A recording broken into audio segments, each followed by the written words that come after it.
So you're gonna do 89 Is that, Bar Hall. is that what we want to do? this time. Is that fine from a procedural perspective? That, Let's do that then.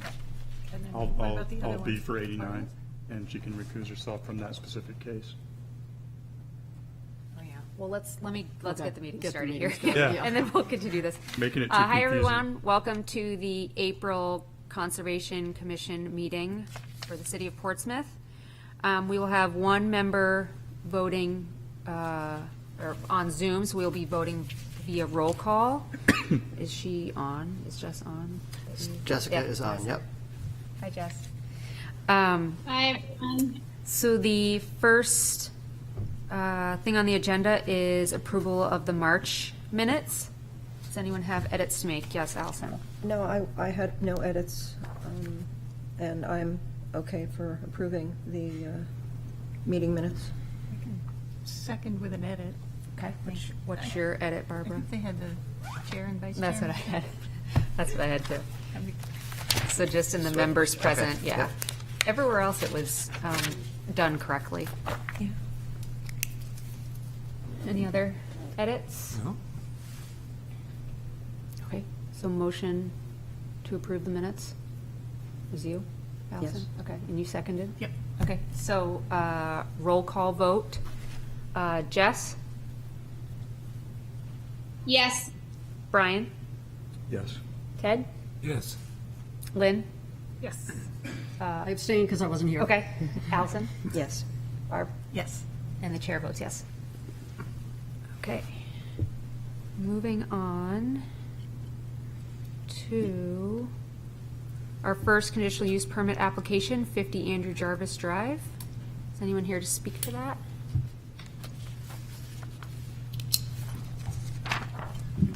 Good afternoon. Ken Litchie, Facility Director for Portsmouth Schools. Before you is a request for a wetland condition permit for the upgrade of the athletic tennis courts at Portsmouth High School. The complex was established back in 1989 on a four-court system. For years, the high school team has bounced back and forth between the high school and using the South Mill tennis courts. In recent renovations of the South Mill, they've reduced the courts down there from 6 to 4, with increasing the sport of the need for pickleball. Looking at the deterioration of our tennis courts, we then turned around and had a look and see how can we meet our needs, not only for the athletic programs, but also for the educational programs throughout the day that also use that as well. So at the beginning of the process, we hired Joe Knoll, a wetland scientist, to do a delineation scope of the eastern side of the high school to give us an idea with the buffers and wetlands and where we can potentially proceed and where we can't. As before you, Peter, can we jump ahead to the plan that I proposed? The new one or the, Yeah, but the DMO one.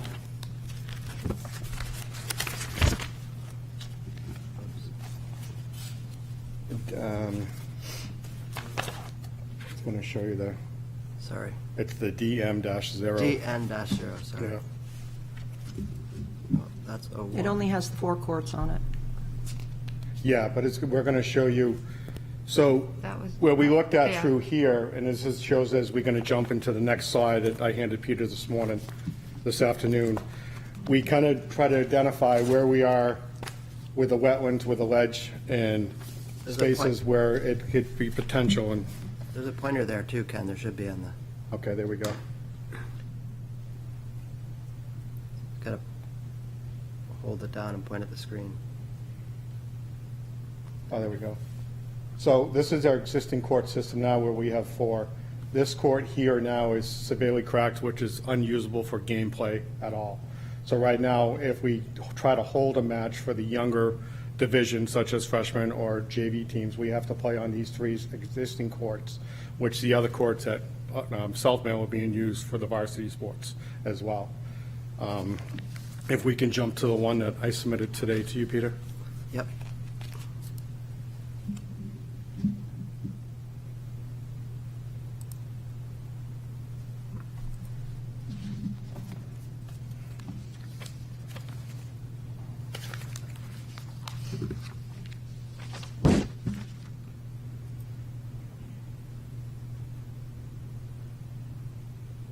So during the walkthrough on April 4th, there were some things that Joe Knoll was still working on that I could not answer at that time, and I submitted a memo with those answers through what was happening up here and what we could talk about invasives that would be removing and what we could add or save throughout that area. What we identified is that there's a lot of high bush berry shrubs that are marked up in the yellow up in the top, that we will be looking to submit a second alternative plan from BL to show the relocation of those plantings coming through here. It was identified to save some gray high birch trees as well through this area, but we have invasives that are kicking all the way around the facility that we'd be looking to remove as part of the scope of the project. And those are identified in Joe Knoll's summary that I've submitted this morning as an addendum to that. What was also asked is where the water table is into this area. When we did the 2015 Weston and Sampson's geological engineering report for the athletic lights, we determined that the wet soils didn't stop popping out until about 8 to 10 feet below grade. There was also some discussions on the existing drainage that is into the field, which comes as the swale system that comes off into over here that we will not be impacting, and there's another swale system up through here that was built back in '89 that we will not be impacting as well. We're going to leave those in place. What we did to assist with the runoff into the new courts, because we're going to be putting 2 new courts into this as our recommendation, is we put a 4-foot stone-based gravel system to allow and de-energize the energy that the runoff from the drain of the water on top of the turfs will then drain into the energy grade base and then slowly percolate out into the wetlands that way as well. That is pretty much, if we jump in a few minutes, we jump into the final grade, you'll see that's throughout the entire perimeter of the eastern side, south side, and north side up through here when we look at the final plans. Down here, we already have existing grass, which will be very minimal impact or reseeded with a conservation blend seed for whatever we can do as we come in through this area once we start doing the final scape of the plans.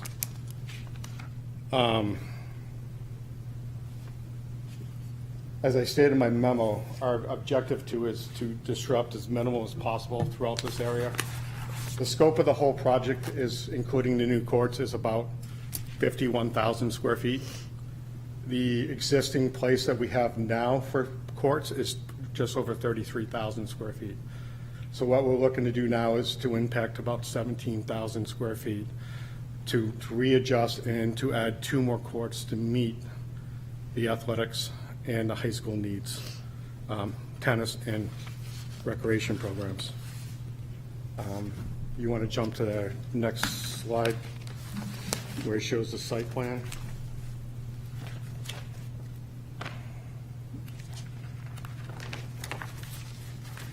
Which is SM01.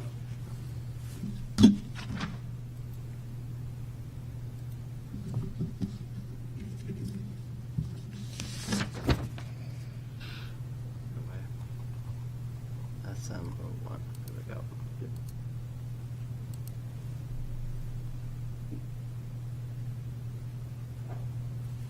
So this is the new proposed site plan for the new tennis courts. This is where these courts here, this court actually shifts down just a little bit, but it doesn't intrude where, in Joe's report, where there's a couple cherry trees on the bottom side that we'll be keeping. We're just going to move into the grass area a little bit through this way to try to minimize the impact up through this way as well. As you look around the side here, you can see where we put this stone path to alleviate the runoff water on the court system. We looked at the court system. Most court systems have some type of pitch. We try to reduce the pitch to about a 3%, so there's no ponding on the courts, but allows you slowly to pitch off the water that will generate through rain. And you can see how we've tried to run it in all different directions that we can, all the way through, out and around, until we get to the grass areas on the front side for the tennis courts. Well, we have reviewed and noticed after some comments there is a bunch of white birches that will be removed in throughout here. But as we've stated, we're going to work with Joe Knoll, and we'll submit an alternative plan that will submit and show the plantings that we're going to be installing, but also relocating as well the blueberry bushes throughout the side, saving some white birches. And we've talked about planting some meadow sweets or high bush cranberry bushes or silky dogwoods. We'll start looking through and we'll submit that as an addendum to the plan. Unfortunately, Dominic is not well, so I can't have this plan here updated on one of these architectural plans, but I should have that within a week or less as well. This is Dominic is our engineering firm that we've hired to do the project layout.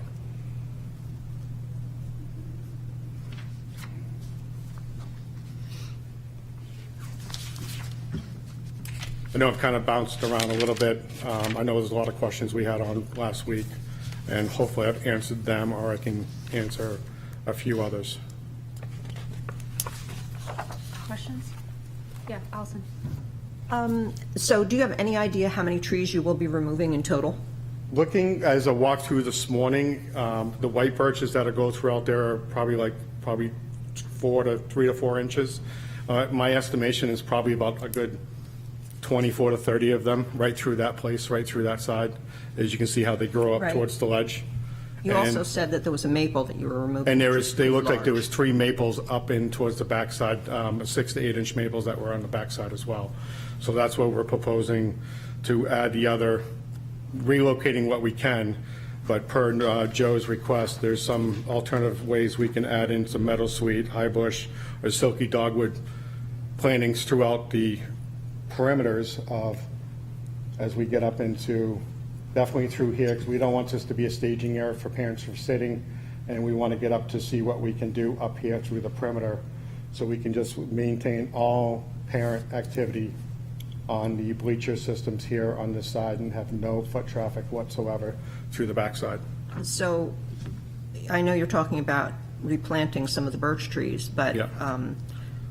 in the area that is, I assume it's sort of like the southwest, where the 2 courts are, all the way on the bottom? Yep, Not those, just the 2 courts, not the 4-court system. Yep. If you look at the 2-court, yep, up here. is there room down there to plant some trees Yes. that are Yep. substantial size? Yeah, we have some Because- grants, we have some pines down there now, but we can look at some alternative trees down through that way as we come up the walkway up through that side as well, yes. Yeah, because shrubs are all well and good, Yep. but you're never going to get the, what's needed is trees.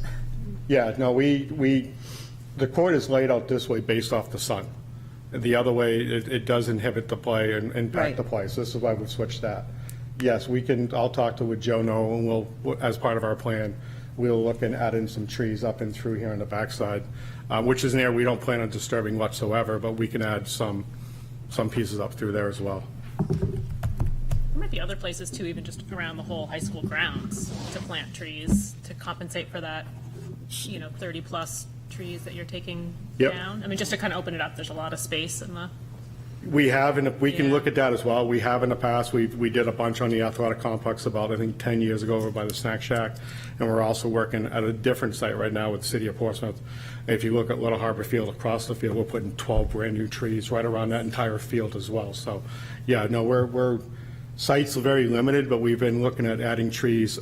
We've added cherry trees, all part of the high school students' front yard renovation projects that we've been doing. So we have always been looking at them to make more green space versus pavement or walkways. yeah. I've got kids who do summer camp programs Yeah. there, right? And Yeah. the shade is really welcome. Yes, it is, especially up towards the library where it's Yeah. all wide open.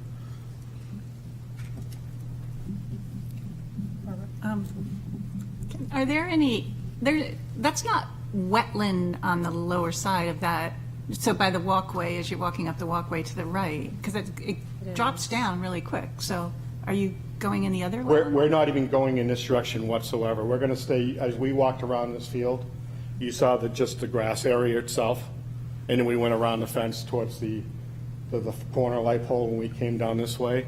We're just going to disturb some of the grass areas so we can pull the court system this way. So this court system here will come down this way. Which way? Sorry. It's going to come down here. We want to minimize the impact up here as much as we can. So we already have established green space down here for grass that we're going to slide. You can see how this court's offset. Yeah. You can see where we're going to come down and slide these court systems down a little bit, which already is existing disturbed ground that we mow and maintain. Right, but that's a part of the wetland buffer below those, right? I mean, There's a little bit. Let's go back to the page because the,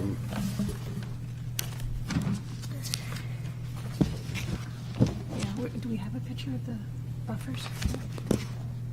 Yeah, it's the dashed lines that go through. Oh, this one, on SL01. Yep, SM, Next one down. SM01 has it too. Yeah, EL01. That's, No, no, sorry, no. yeah, the line on the We're buffer on line SM01, slowly comes which down is We were quite a here. bit past. Oh, He's this pointing is to it one. here, Barbara. and then it curls. Can you point to it again, Kenny? Sorry. So the buffer line doesn't really show up, but it is. It's dashed line right there. This dashed line. Don't touch it down right through here. Don't touch it. Sorry. The schools are touched. Yeah, it's a touch screen, yeah. So you can see how they come down through. So this grass area, which is already existing and maintained, being mowed. Oh, which is right we here. can't hear you either, Kenny. You gotta grab a mic. You gotta grab a mic too. Yeah. So many Sorry. restrictions. So on the bottom of that is where the grass is being maintained now. We're sliding that court down a few feet to minimize the impact on the far side.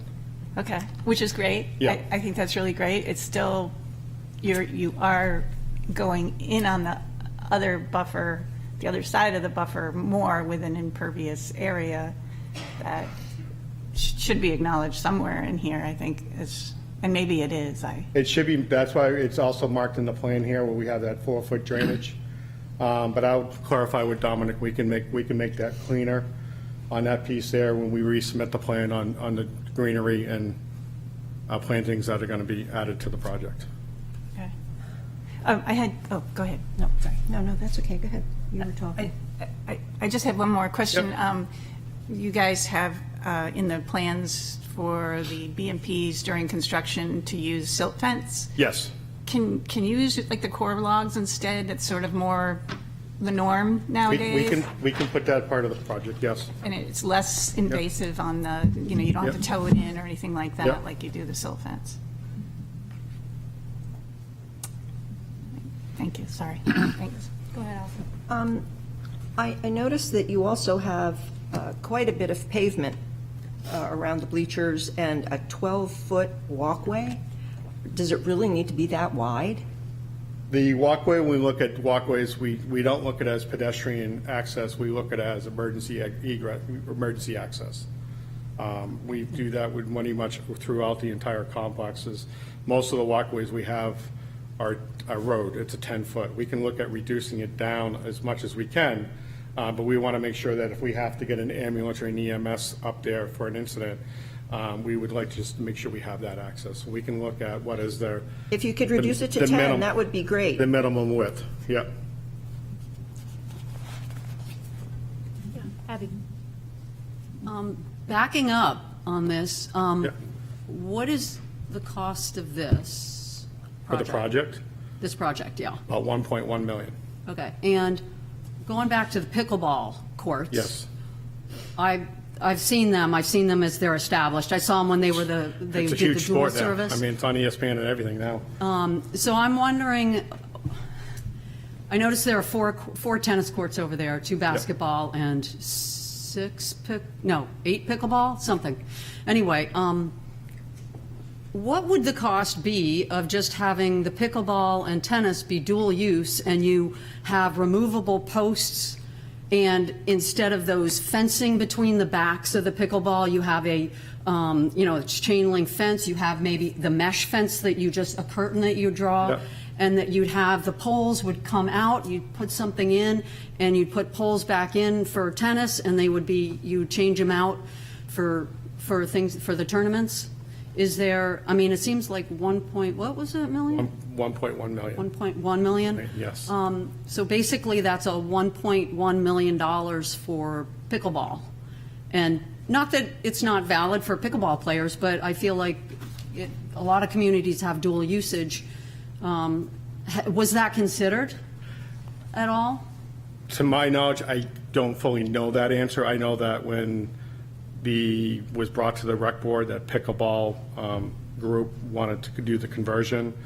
I'm not sure how much it was conveyed to the high school of what that project was, because it was off-season when that was conducted. Okay, so it never got, It never got to my level, and I think it got to cause it eventually. What comes into play is we do the high school varsity baseball field. We pull the fence out for the summer. We play soccer there in the fall. We put it back up. Yeah. What it comes down to eventually is just it's labor costs and who's going to maintain pulling the things out and putting them back in. Is that going to be a city labor job, or is it onto a committee job? And then it's the timing of who gets to use the court when you start looking at a court system that's multiple use for those two type of applications Yep. as well. I would say that if it was an easy renovation piece, I definitely would think that's a path that we would have looked at. But I don't believe that is a simple solution to look at that courts system down at South Mill for that application. that's all I had. Got a couple questions. Yep. Going back to the pavement surrounding the tennis courts, I love trying to minimize the width of it as much as possible. Is there an opportunity for all of it or some of it to not be impervious? I understand probably you need it to be, impervious or at least hard for the emergency access, but like around bleachers and things like that? Well, when we look at bleachers, it's to get the longevity out of the court system Yep. and the safety of a bleacher system, then we look at something more hard structure versus stone base. Okay. And what we're looking at here is the part of the drainage system that stops here and goes into the minimal bleachers is, we can look at alternative ways to not have maybe a pavement, but maybe more of a pervious type but pavers or something similar to that as well. But we also look at, this system was installed in 1989. I mean, we got 34 years out of it. So we also try to look at longevity of all our projects to minimize the impact. We're not back here 10 years from now trying to do an addendum or change or something like that as well. But I will bring that back to the engineering firm and talk to Joel and I see if mean- there's some alternatives.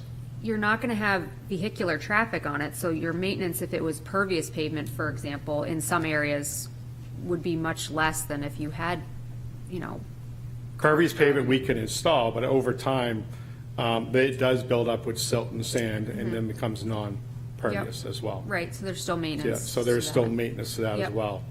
And we can look at that option and add that as a price, add an alternate price to the project, because usually that type of payment will Yeah. increase the project Yeah. cost. We can add it as an adult and see where it is, and it fits within the budget line and do our best. Yeah. Besides squeezing it down from 12 feet to 10, we can look at that option as well. Right, and I know you need some I don't know what is exactly ADA compliant for pathways, so I know you have to factor that in. Yeah. And then my other question, so you've got these two covered players' benches in between two sets of the courts. Can emergency access vehicles get by those to get to the back court? So emergency vehicles, in just no different than the high school turf field or anything else or any Yeah. other field, they maintain and stay on this pervious driveway, walkway. Yep. And then they'll get out of the apparatus and then take what they need to go to the individual, and Okay. then they come back. So they don't need to go all the way to those No. back courts? in No, a- in they a won't go vehicle? down through this whole back besides Okay. walking through and with their stretcher and bags to do what they need to do, and then they'll walk back and then go through. Okay, and then I have another question about construction sequence. So are these all going to be torn, or the two existing ones going to be torn up at the same time? Yep. Kind of go through those to get to the Correct. back one and then kind Exactly. of That's back the your whole way intention out? is to mill these down and Yep. create a gravel base. Yep. And then work over to the area that we're going to disturb. Yep, and then work our way back as we Back pull the yourself project out, close okay. back out. So we don't want to get into our roadway or access or do anything outside Okay. the buffer, or we want to stay within our about 50,000 square feet. Okay. Okay. Those were all my questions. Yeah, Barb? I did have a question. So, I mean, I don't know how the other commissioners feel about this, but there's an awful lot of information that you've said that you're going to provide later. Yep. Are you okay with if we postpone this? The only thing that when we postpone this, it just puts us out, it delays the construction project. Our goal is to hopefully have these in place for the spring of 2024. That's our objective. Getting these prints and documents and the construction done has taken a lot longer than what we expected to do. Talking with BL and companies, we should have this updated plan within you, probably sent to Peter probably sometime next week, if not earlier. If it's just the plantings, I don't have a problem reviewing it. If it's a whole design, then, yeah, maybe think about that. Yeah. I mean, we really haven't, I mean, this is the first time we've seen the new plans for moving the Oh, right, tennis courts in a shifting the new location. position. Yep. And impacting a different buffer a little bit more, which is not a bad thing. It's just sort of, and then the planting plans and then pervious surfaces, and it's a little bit, it's a lot. Okay. It's a big project. We Yeah. understand that. Okay. Thank you.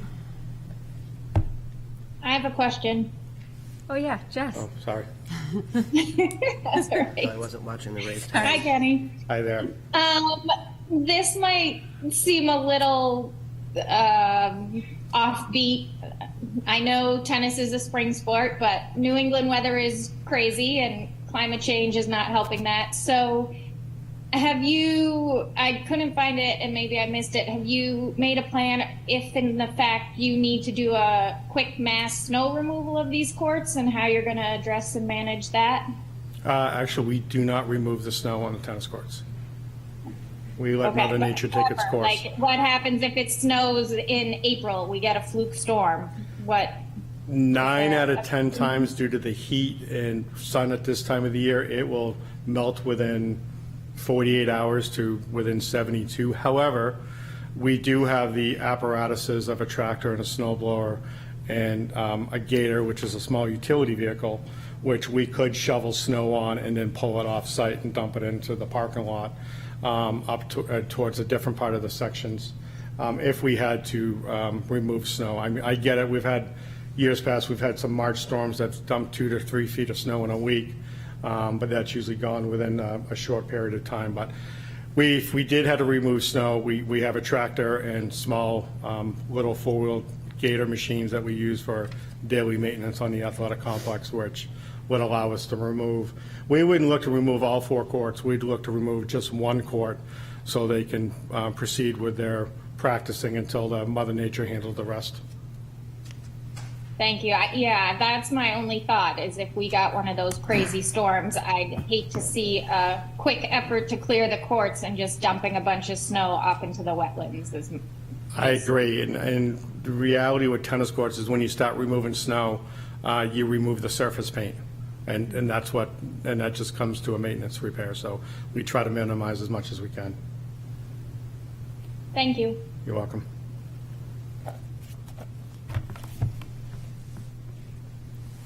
Any other questions? Someone want to make a motion? Go ahead. I'll make a motion that we recommend approval of this project with a couple of stipulations. One is that a planting plan is reviewed by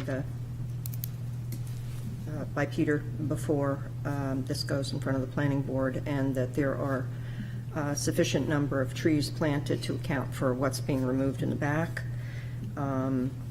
that the width of the walkway be reduced to 10 feet from 12, and that there be pervious pavement, at least around where the bleacher areas are.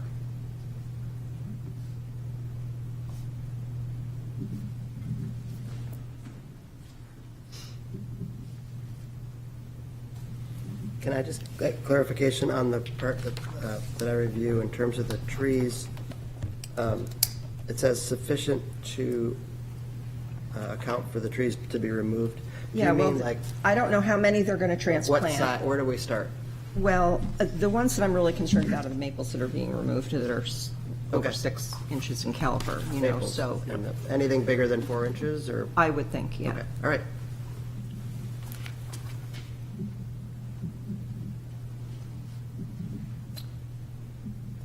I think you have one other stipulation. Your core logs. Oh, the core logs, yeah. And the use of core logs instead of the silt fence during construction. You want a second, Barbara? Second. I can second it. Okay, have a second. Take a little pressure. Discussion? Second. I just, I'm not feeling totally comfortable with approving this at this stage, just because we do have a whole new plan, and it's the first we've seen of it, but, and we don't know how many trees, and where they're gonna go. It's sort of, it's just hard for me to feel like because it's a school, I would want to approve it, but I want to be sort of equitable here with what I would do if it's somebody else, and I don't think I'd feel really comfortable approving this, so it's just, yeah, so I just wanted to share that. I have ambivalence about this, and I was kind of like, oh, I wish Brian were voting on this and I could just back out. But because I'm also like, this is the one I wish but and some of it's just how many courts does the city need, and is this, I don't know, it just, so. It's a regulation that they have. No, I know, they have to have 6, but they have 6 over, they had 6 over in the city, and they could have left those and put the pickleball maybe over at the high school, and so the pickleball people could have gone and played at the pickleball, and well, although for afternoon practices, you could, I don't know, but then you could have the dual courts, the new pickleball they put in, they took everything out, and they have twice the number of pickleball courts as they could have if they were dual courts. But, you know, for quite a few years, they've been dual courts, and it's sort of like, you know, if it were over on the city campus, or the city campus, is that what it is? Wherever they're talking Yeah. about. Yeah, doing- community campus has its own 2 courts right now, at community campus. I just kind of feel like, oh, we're taking out wetlands to put in more courts when they probably, so I'm ambivalent, so, and I'm not coming to any conclusion in this little talk here of mine, but anyway, Brian's got his hand up, so. Yeah, same. I would like to just understand a little bit better. We talked about, there's a rush for this, but the timing with regards to some of the actions that we talked about after the discussion about we need to rush it. Well, every project is a rush. I do appreciate that, but. I mean, I don't we talked about appreciate being in a multiple- rush, but it just happened to be that way. So it would be helpful, at least for me, to hear, based on the minimum actions that we're recommending, that if we did postpone it, what the belief is that those actions, what would that cause in terms of the project deadline, and why is that of significance? If there's this much hesitation in this group. The impact right now to the programs is that we're floating between 2 sites, between South Mill and the high school, for 6 tennis teams, 3 boys and 3 girls. South Mill is kind of one of the other prime location, because it's also within a decent walking distance for the children who don't drive, where some, depending on how they lay that out, which also uses the high school as well. What comes into play is always timing of construction. Is when we put this out to bid, is we try to get it where it'll start sometime this midsummer, run into fall, and then wrap up. When we look at postponing, and we understand if that's the case, that's the case. It just pushes everything out where conservation learning will be next month, and then planning board's the month after. So we just don't know how that'll impact the construction field at that time when, it goes out to bid. Where it could be, we're telling us, we're just gonna have to push the play. At some point, they lose these tennis courts. And we'd rather see the impact of loss of the tennis courts in the fall where they're not being used versus if I don't meet the construction line, which it happens, we will just construct them in the spring. We'll have to work through the spring until the project is done, that's all. And then we'll have to just make a plan to use one site for the multiple teams. Okay, that's helpful. Thanks Yep. for the explanation. Is there a member of the public that would like to comment? If you want to come up to the microphone and introduce yourself. Sure. Hi, I'm Teresa. I agree with Barbara and, the apprehension some of you have towards this project. The buffers are in place for a reason, and it's the saying goes, if you give a mouse a cookie, they're going to want a glass of milk. And I think we've given too many mice glasses of milk and cookies and milk and cookies, and it needs to stop somewhere. It's wonderful that kids want to play tennis, and I would love to support something like that, but something else could be compromised. The football field, for example, that might be controversial, but that is the land that they have. Why budge when we know that 15 billion trees are taken down every year and we only replace 1 to 5 billion in? Then that takes decades for those trees to grow back. According to MIT, we each need to plant 650 trees, each of us, to make up for America's annual emissions alone. So when it comes to deciding between low-income housing or a deck or tennis courts, I'm going to vote no on all of them, because when does the environment become the more important thing here? We talk about invasive species or something invasive. The tennis court is the invasive item here. And there's another property that's supposed to be addressed as well, the foundation of it. Well, I see it as an opportunity to remove that building altogether and rewild the area, because there shouldn't be luxury hotels or anything placed where there should be nature, because we don't have time. And there's this discussion with like land use and everything, and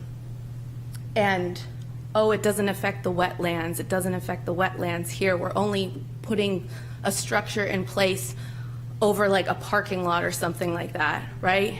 But it still takes from somewhere on this earth, somewhere else in the state, some other community that you can't see. Just because you can't see it doesn't mean it's not important, because it's going to catch up to us. Whether it's a slow-moving train or a fast-moving train, one of these days we're not going to be able to breathe because we don't have enough oxygen because we took down all the trees. I mean, you can look across the street at the park, and there's no planning over there for the trees that are going to fall and become diseased in future years. Every time there's a tree that's cut down, there isn't something that's already growing in place or like a few feet away, and I find that concerning. And the landscape, whoever's designing the landscapes in this town is doing a horrible job. They're putting so many of the same species in a row, like 50 feet of the same bush, then the same tree, then 50 feet of one other kind of plant, then the same tree, or just one tree line of just the same, or one street with like 10 of the same trees. And I know that I'm talking about other things that are, and I don't know if like I'm allowed to say that or repeat myself here. This is my first meeting, but I care so much about land and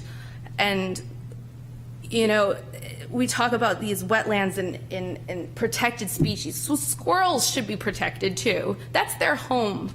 You know, just because they might be plentiful doesn't mean that their home is any less important than a koala's.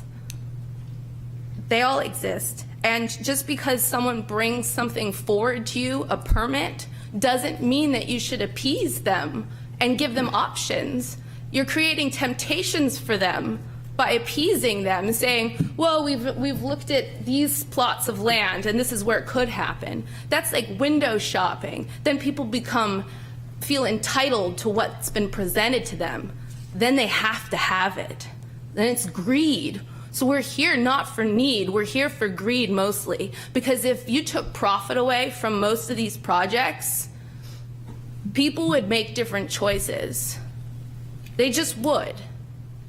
And, you know, it's unfortunate that we've reached this point, that there's so many errors in human judgment, and there's so many, well, sure, let's do it this time. Then 10 years pass. Sure, let's make an adjustment again. You know, so this is how I feel for everything that's being presented here. And I think that we all need to have an examination of conscience, because, I mean, I don't know. Do you want me to bring up my feelings about low-income housing later or right now? This Hey, is Teresa. the appropriate venue for Teresa, that. can I just ask you your name and address? You just gave us your first name, but for the, Yeah, and I'm fine with just that right now. well, to speak, you're supposed to give your name and address, just as a I'm over on Woodbury. Woodbury Ave. Okay. And what's your last name? I'd like to keep that to myself for now. Sorry, I realize I went into other subjects, but this is my first meeting, so I do apologize for that. I know I'm supposed to only talk about tennis courts. I appreciate you speaking. I also would love you to watch all of our meetings and see how we do proceed with a lot of the items that come before us, because I think you'll find that we do as best we can, and everything you have said, we do take to heart with every application that comes before us. So don't think we're doing a terrible job. We are trying our best, and we do appreciate your feedback for sure. And specifically with this project, as you can see, we are having a hard conversation with this one that may lead into postponing it and getting more information to try to find the best solution and maybe the best way to do this project on this site, or again, looking at other opportunities of where to site this project. So I do appreciate you coming forward to talk about that. Sorry, and I know that you care too. I'm not trying to insult No. any single person here. It's just us, all of us. Yeah. And I work on Woodbury Ave. Okay. I used to live on Chapel Street. It's just our procedure. It's not. Okay. No, but I don't know if I have to be an exact resident anymore, like to be here. But I'm part of the community, and I used to live on Chapel Street. Okay. So. Thank you. Yeah, thank you. Okay. Any other discussion after hearing from the public?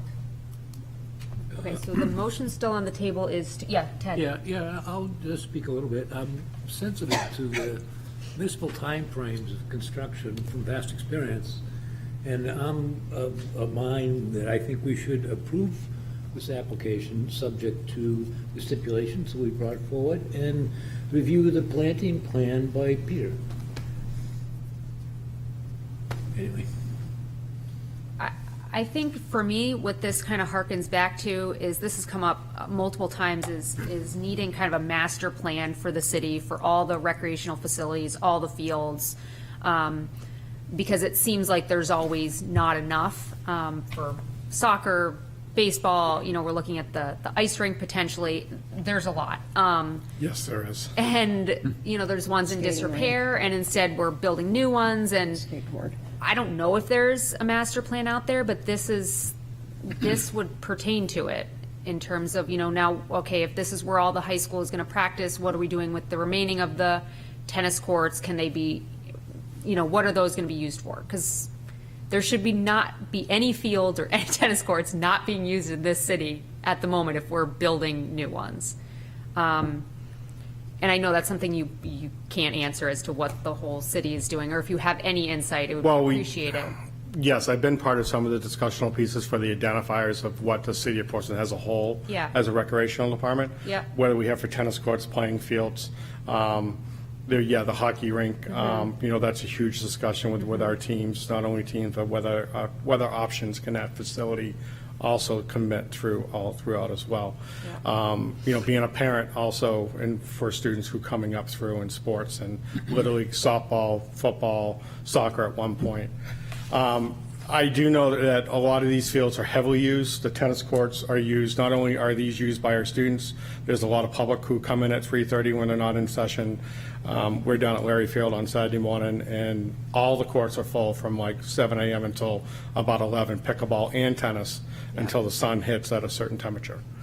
And then they kind of dissipate because it's too hot, and then Yeah. the kids will start germinating out. I know, again, we've identified them through the rec program. I just don't know what level or tier, as Todd has that in, as the capital plan improvement plans going down the road.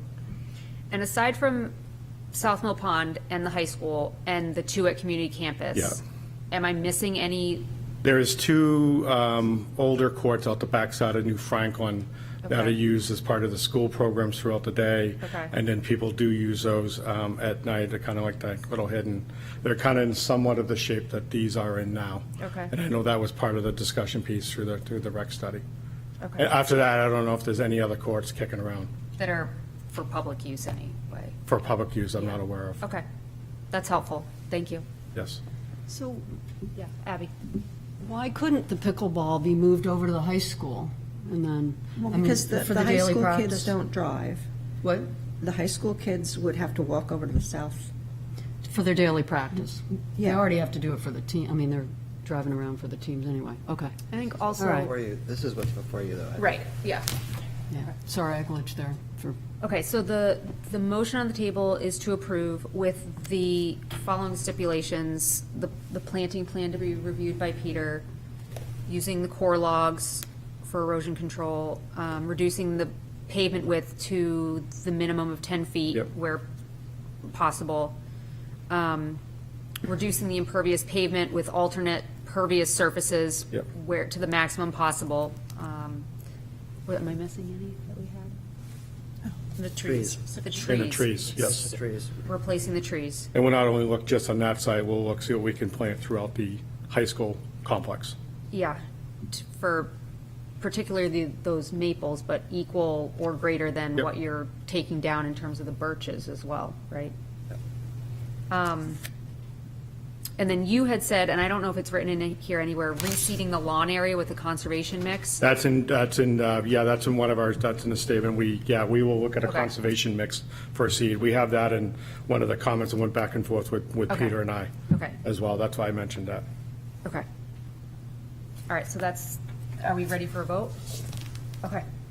So, roll call. Jess? Yes. Brian? You just Oh, yeah, need- no, For wait. this one? No, sorry. one of them.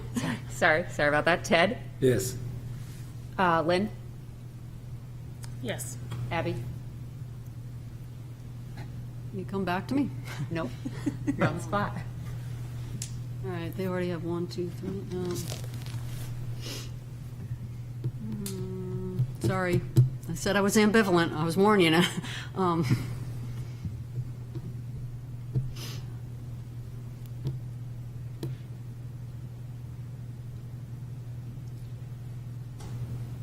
I like to support the kids. I'm going to say no for now. I mean, I just, Allison? Yes. Barbara? No. And the chair votes yes. So what does that make it? 2 noes and 1, 2, 3, 4, 5, 6 yeses. Is that Okay. right? That's the right I number? think so. 8? 1, Yeah, 2, 8, because we're missing 1. Yeah. So it passes. Okay. So it passes, motion passes. Thank you. 8. All right, thank you very much. Thank you. All right. Next on the agenda is It's right here. 89 Sparhawk Street.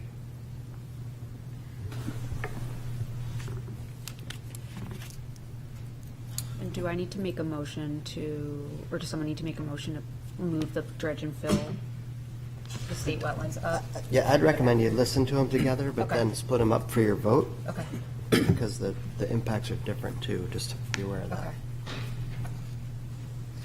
And he'll probably explain that. yep. Yep. Thank you. I'm Steve Riker from AMBA Engineering, here today on behalf of Jonathan and Lisa Morse. They own property at 89 Sparhawk Street.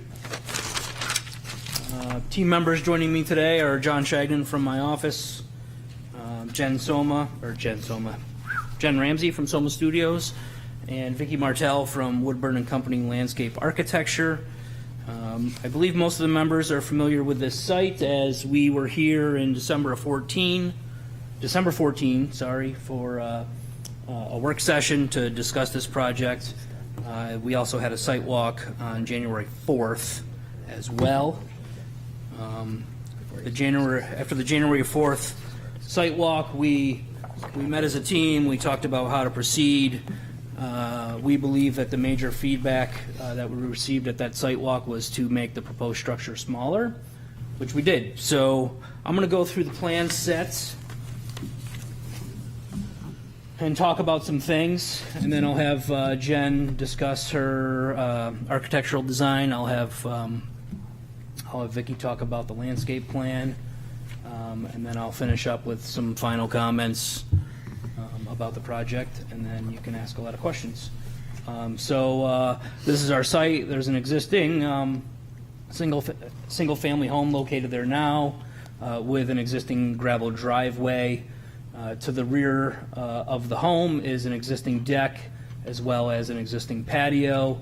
There are some they're more landscape type walls, retaining walls that are located here on the property.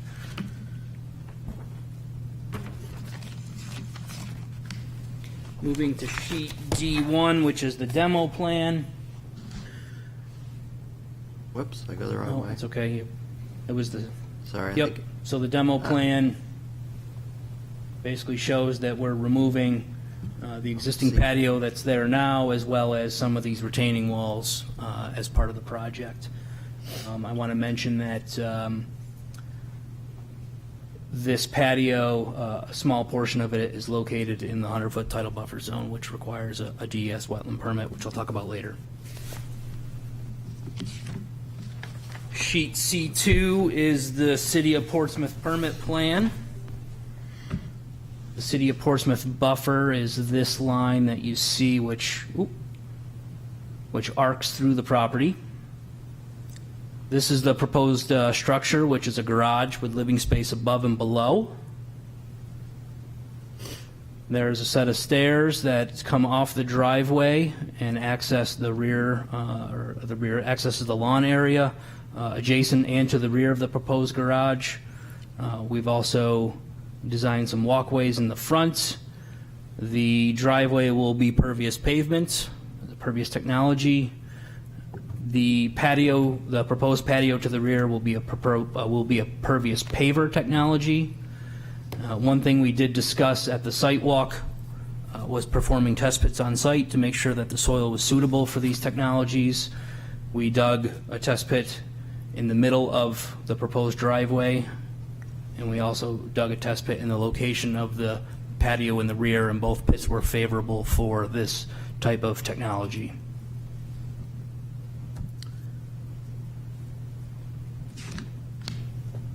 A couple things I do want to point out. This structure here, we've labeled as a patio. It's more of a landing. This is a set of stairs that go down to this landing. It's not very large per se. It wouldn't suit the needs or the purpose of a patio. It's more for access and egress out of this proposed structure.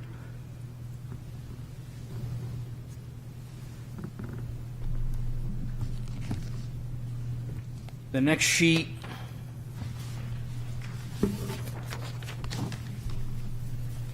is the DES permit plan, which I guess I'll go over now.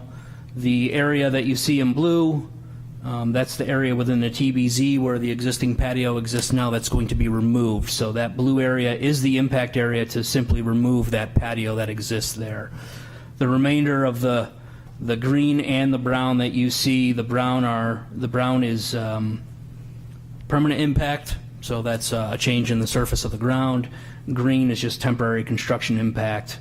That is essentially the envelope of the area that's needed to have equipment or machines or materials in an area to do the work. All the green areas will be restored to their existing surfaces as they occur now. The next sheet is the erosion control and grading plan.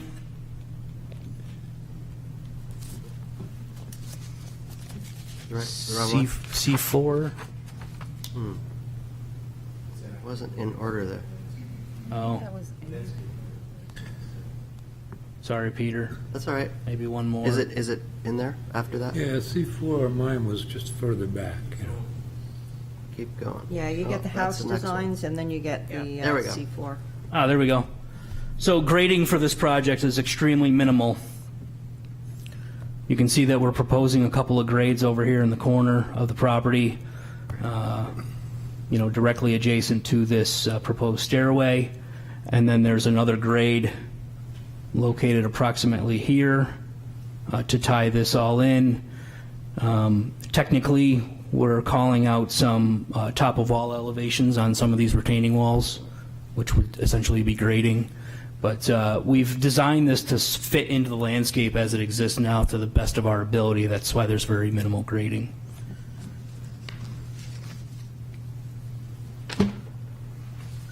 And then the last sheet that I'll talk about is D1, which is the detail plan, which just has, Go the wrong way? sorry, Peter, they're all out of order for you. No, that's all right. Am I going the wrong way? Yep. We going for D4 or something? D1. E1. D1, okay, thank you. There we go. There we are, yeah. So the detail plan has the porous pavement section here. I think that's important. Has all the erosion control notes, the silt sock notes, stabilized construction entrance notes.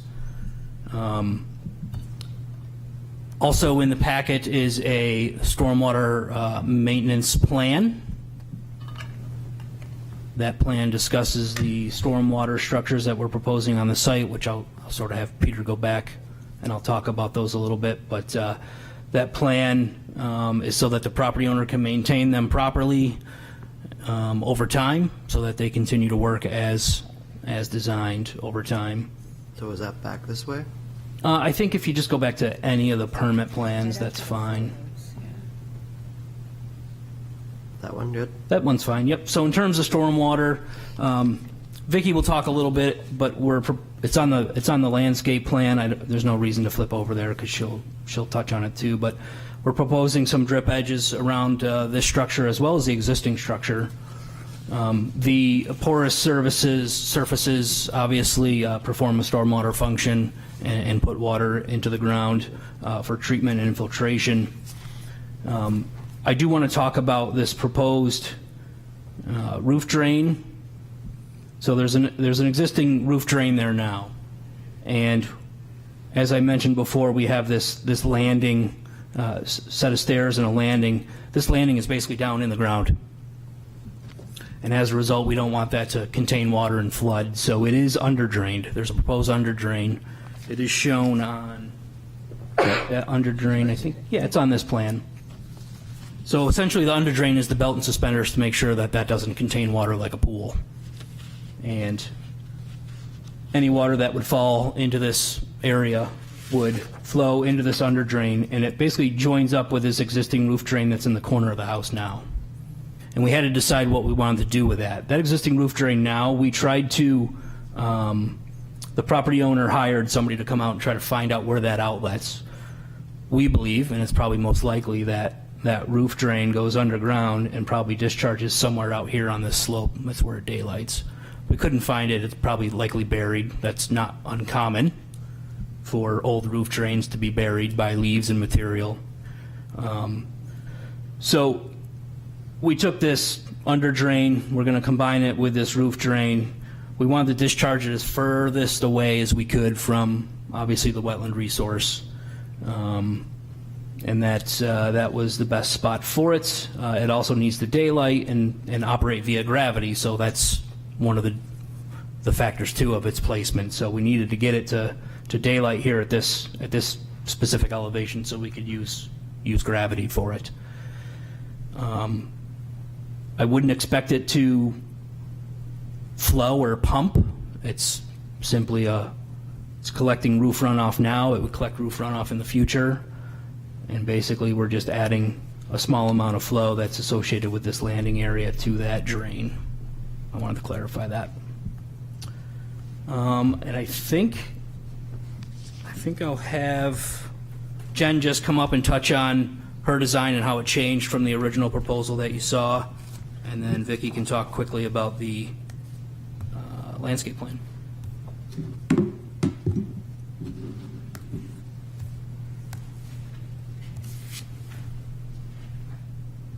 Good afternoon, Jennifer Ramsey with Soma Studios. So this is obviously a garage addition. This was a 3-car garage in a previous scheme.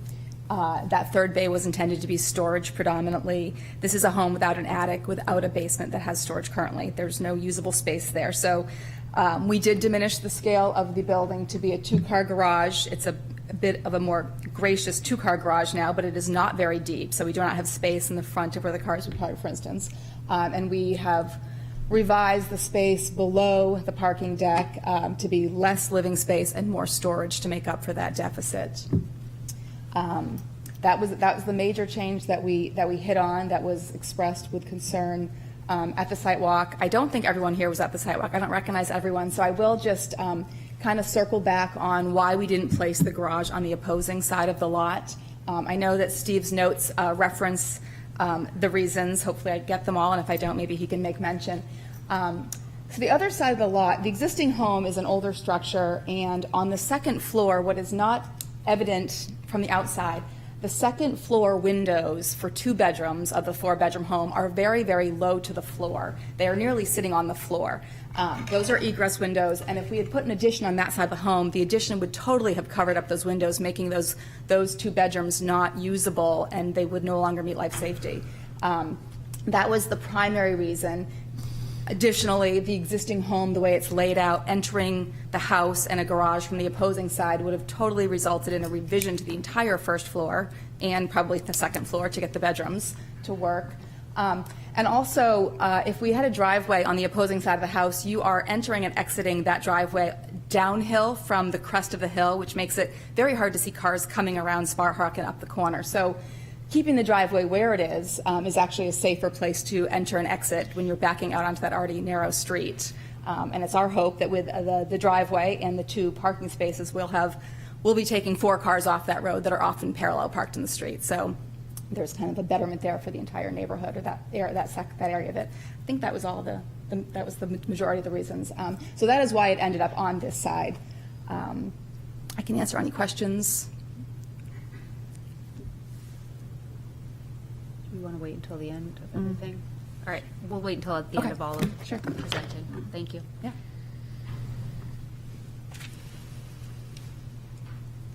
Good afternoon, I'm Vicki Martell from Woodburn and Company Landscape Architecture.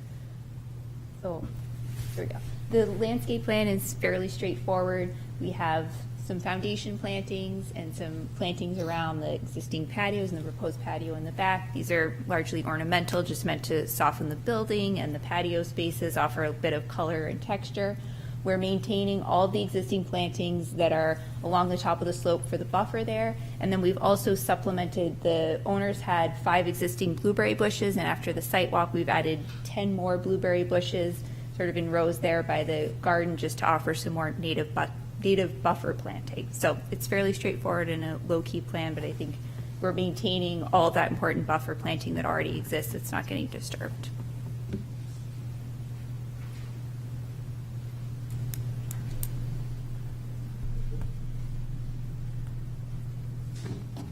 I think we've covered everything. We'll take questions. So for the state wetland permit, Yes. can you just, you kind of touched upon it when you were kind of going through everything else. Can you just pull that stuff out separately and just talk about that real quick? Yeah. So the state, the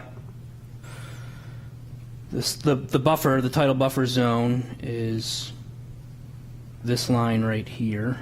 It's labeled TBZ on the plan. The blue area is the area that's essentially we're disturbing to remove the existing patio as part of the project. And the area that you see in blue needs a DES wetland permit. It's pretty straightforward. We're not proposing any structures, we're removing them, so. Take them separately so that, because we're going to vote on them separately. So Yep. just we know which what we're voting Yep. on for what. And just to clarify, the green and the brown requires a shoreline permit from DES, so we'll be applying for that. Gotcha, okay. Yep, those are the jurisdictions, Okay. shoreline and wetland, and that's the difference. Okay. Peter, should we do questions first from us? Yeah. And then do the public? Yeah, then do the. Okay, and then all right, so if you're done with your discussion, questions from commissioners? Allison? I appreciate that you say that you reduced the size of the garage, but however, it is 38 feet long, and you're increasing the area that's built on in the buffer considerably. I also have a question as to why you couldn't take that concrete abutment where it's the garage egress from the back and put it around the side where the steps are going around. Why can't you have the egress on that side and they can use the same set of steps rather than having that also in the buffer? Yeah, Let's have Jen you answer. almost doubled the size of the house with this addition, and you're building most of it into the buffer. So that's a hard swallow. Okay, let me, Jen can address the. Oh, okay. So Jen can, if you have any questions about the interior architecture afterwards. So the patio is cited Excuse there. me, could you just say your name for the record? Oh, I think he again, introduced sure. you, but sorry. Vicky Martell, Woodburn and Company. I get all Thanks. With the grading of the site and the interior layout, so that space has storage and mechanical area on the side property line in front of the garage. So for a few reasons, that landing accesses the usable space inside the lower level of the unit. And the garage is sort of a pseudo daylight configuration. So the logical space from a grading perspective, wetland buffer aside, is to have the patio at that lower level where we have fewer steps and a smaller retaining wall. So it could be located around the corner, but that would provide a lot of other challenges. And maybe Jen can speak to the egress element of that. Jennifer Ramsey with SOMA. As Vicki said, if we were to locate the patio around the other side, one, we're getting much closer to our neighbor's space and where their home is, but also we would need, it becomes a complicated measure of both egress from the space through a storage room and also this, you're going to have stairs to come out to this landing, and then you're also going to have stairs climbing up. So there's, as much as it's not in the buffer, there's a lot more disruption in digging deeper on that side of the lot than where we located it. Where we located it, we didn't have to dig as deep and we had fewer stairs. So I'm reiterating what Vicki said. It's actually less impactful where it's located in the grand scheme of the layout and the property. Does that help?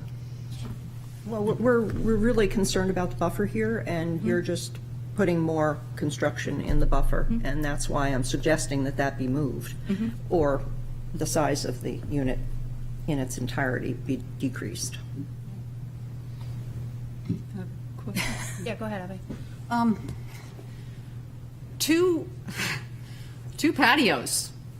Why? And they're both in the buffer. So, I mean, obviously you want it for the convenience or whatever of, the homeowner, but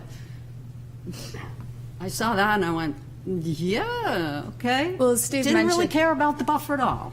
As Steve mentioned earlier, the main patio is the circular shaped patio that Right. we are removing one and replacing it inside of the buffer there. Outside the buffer. The area that is adjacent to the building is a landing to come out. Those doors and access in and out is predominantly for storage, which we're trying to retain. Well, it's a landing You have and the stairs out. stairway that goes down inside. You have a half bath in the down, or a, There's a or half a bath, full no lower. bath in the downstairs.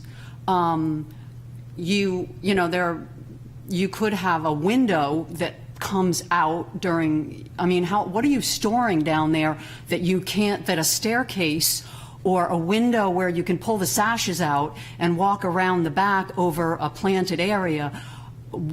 What's being stored there that has to have such access to the outside. Well, the outdoor lawn furniture, so patio furniture, the client's kayaks, and I can't speak for everything they needed to store, but kayaks, You can't walk around and then surfboards. down through the staircase and then in the storage area. That's and then what they're doing, is they're going down and Well, they're not the going I mean the entranceway in the front of the Side? house, the one that's in between, the entryway that's between the existing house. The Well, it's mudroom? part of the existing house, and then you're adding on to the garage, and you've got a whole new stairway with that.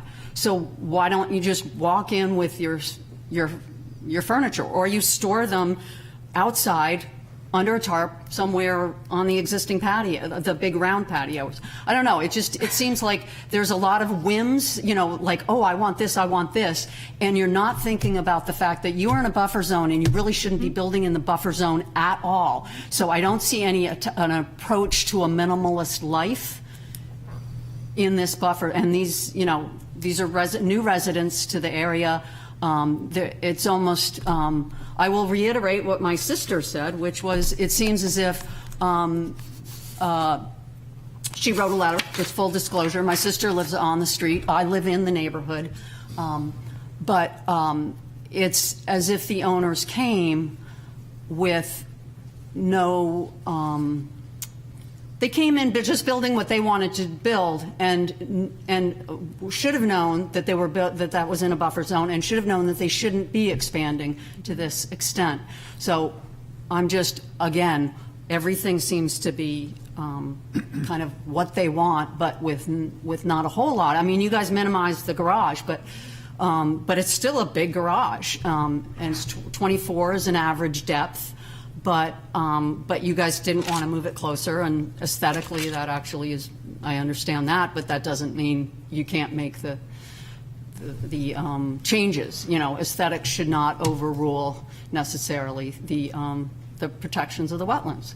So anyway, I guess you answered my question, but I guess it wasn't. It Well, I didn't sound understand your satisfactory concerns. to me. I understand your concerns. It seems like just a lot of things that, okay.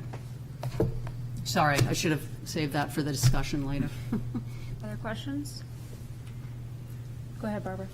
Can you guys talk a little bit about the grading of the lot a little bit? I mean, just, you're going to bring in fill, you're going to take, what are you going to move around? And Yep, so we have a grading plan here.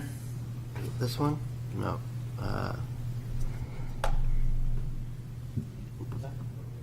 Sure. Yeah. Is it? That's it, right? Yeah, that's it. Yep, there it is. C4. John Chagnon from Ambit, Haley Ward. So the backside of the addition, there's removal of the existing patio that, use this. So back here, where the patio comes out, there's one spot grade there, elevation 19, which just matches into the ground coming across. So it's basically taking out the patio and then loaming and seeding that area. This area here is graded to match in with the existing bottom of stair and be a 1% flat patio. And then there's a retaining wall there to break the grade. So there's a slight grade drop across the backside of that, which is outside of this buffer line.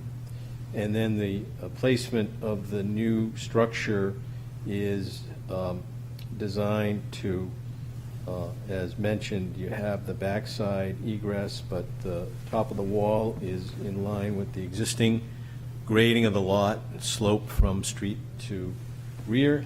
In the front, we're grading to the gutter line so that the driveway works in concert with the street elevations to that finished floor grade, which does set the table for how deep the back has to be, which comes into the number of steps here. On the side, if you look at the existing conditions plan, there's a drop-off on that side, and to provide for access to the rear yard, that's elegant, and incorporates the plantings that are proposed over there that the landscape architect has designed. There's a step off of the driveway, and then these are sloping sections intermixed with stairs that bring it back to grade here. So it rises up the entire way from the backyard to the edge of the driveway, and then there'll be plantings there that will sort of really hide that walkway and won't pop out as a walkway that's taking up 8 feet of slope. In the front, they've designed some planters, so that there's a little bit of a graded planting box that will then have material behind it to soften the building, a nice edge to define the walkway off the street and over to the driveway. That answer your question? Yeah, thank you.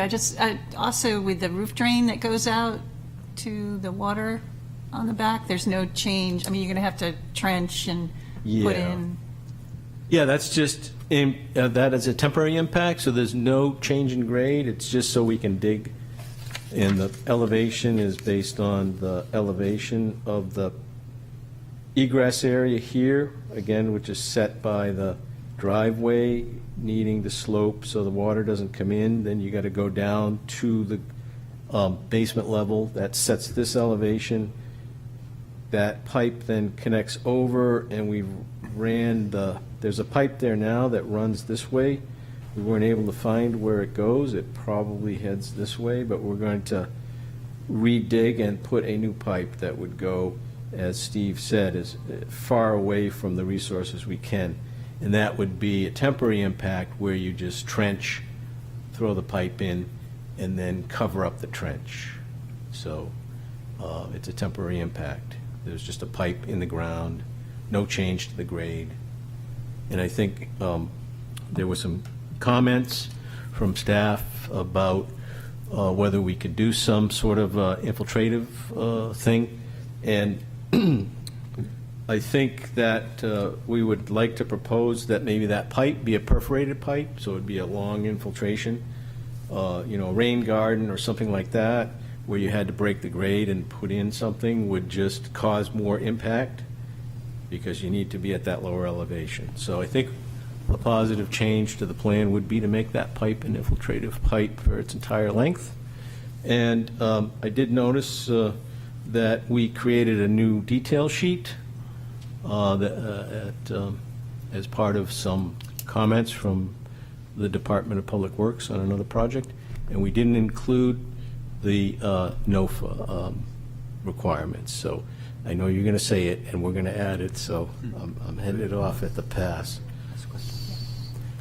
John, just to speak to that comment about the drainage, Yep. I think what we wanted, or what we're thinking might work, Yep. and maybe you can speak to it, is instead of a rain garden or something at the surface, be like an underground dry well that could go into. I guess our concern was that there'd be erosion on the bank there if you had a pipe going out, and it looks like it's taking at least a little bit more water than it currently would. Yeah. Would something like that work in the yard under subsurface, so stone sort of area underground where the water would go into? So that would work. The issue that you have, though, is if you don't provide a daylight outlet to that, there's a potential that it could back up, and the basement area, because it is below grade, and has this egress, it's really could become inundated if it backed up, and then that would back into the living space. So Could you do it with I guess it'd be hard if it wasn't a catch basin or something to do any kind of higher outlet. I mean, if you had a dry well that then had a higher exit, it would have to fill up to that exit point, and it would fill up higher than that low point. See, it's all based on the low point. You got to be lower than the low point. Yeah. That's the problem. And so you don't get back to a point where you can get that until you get out here to this elevation 13, I think it is. So that's why. So if that perforated pipe was in a stone-lined trench, would Yeah. that take most of the water? Yeah, I think most of the water would disappear before it even got to the end of the pipe. Yeah. Absolutely. That And makes it's away from the house. We'd probably go 10 or 15 feet and then start the perforations, and it wouldn't have an impact on the basement, moving the water away from the house. Okay. That's the reason. But I appreciate the comment, and if we could have cut it back, we would have. So when you're putting this in and installing it, then you're going to be disturbing the whole area and even around the outlet. So is there a plan of what you're going to plant? Are you going to have to put stone at the outlet at all, just to avoid that problem with the erosion, or? I don't think we specified stone, again, because it's not like a drainage pipe flowing from a street that has a lot of flow, especially now if we do infiltrate it the whole way. So we just specified a flared end section that would meet the bank slope. And the vegetation on the bank would be replaced. We made a note about that transition area where there are some plantings here, that they be replaced, as after you bring the pipe through. So we could make some more notes about it, but that would be the plan, would be to place back the native material. Okay, thank you. I have a couple questions. The first is, when we were calling it a 3-car garage, what was the square footage then versus what the square footage is now? What has that reduction been? It's a bay's size, so it's going to be 14 feet by 24 feet. That's what we omit from the plan.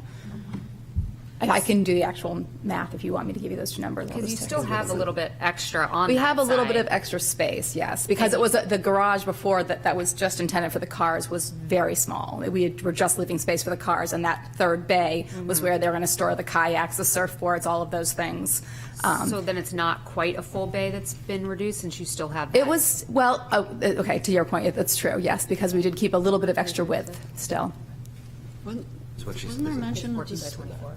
Wasn't there mention of the sports car going on? 36. Third bay? Okay. I'm sorry?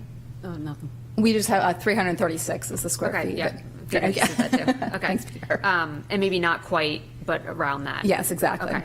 And then back to the patio.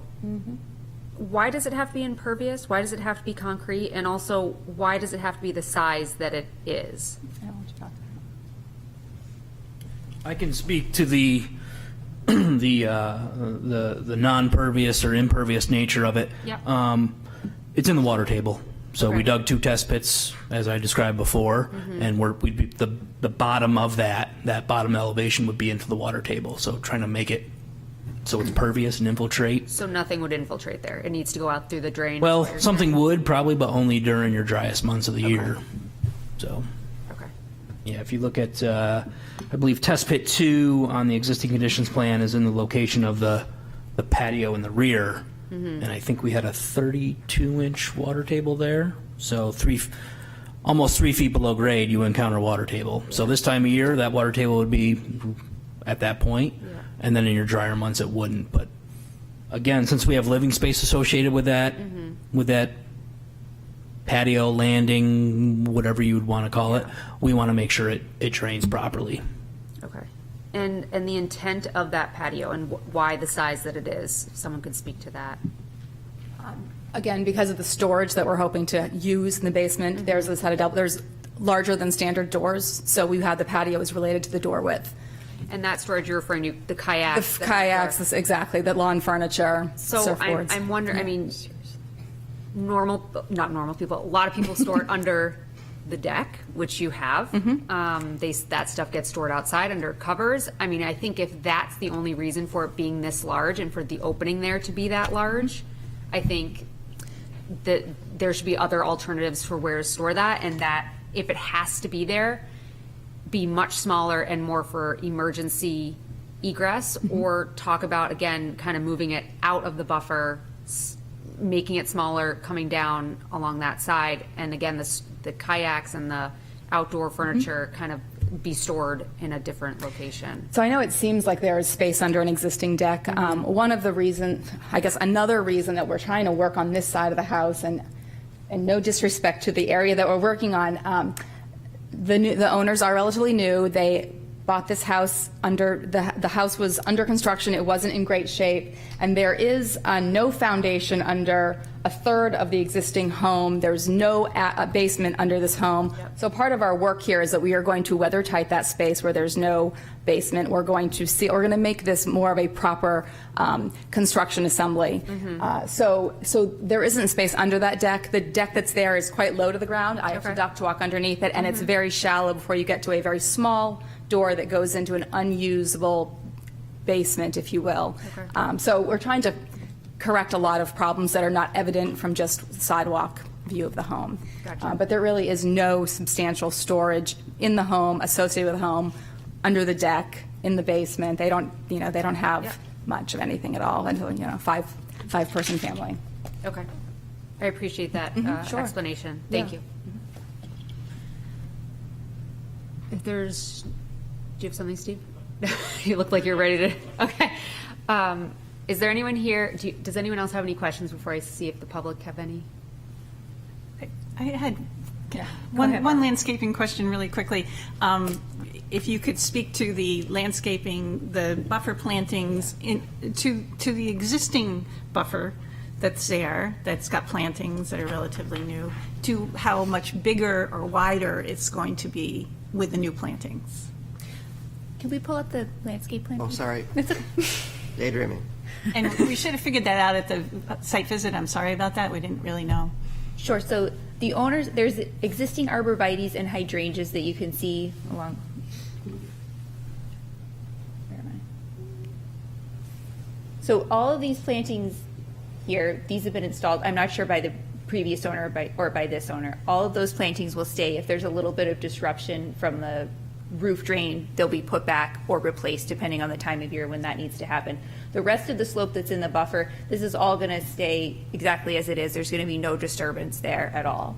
And then we are supplementing a little bit here. There were some existing blueberry bushes here in this row that's closest to the house, and then we're adding 2 more rows closest to the vegetable garden.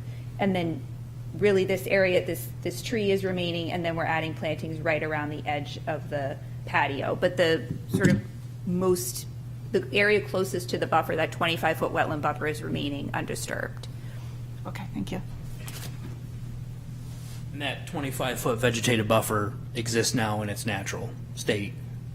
There is a 25-foot there now, I guess is what I'm trying to say, like per the ordinance.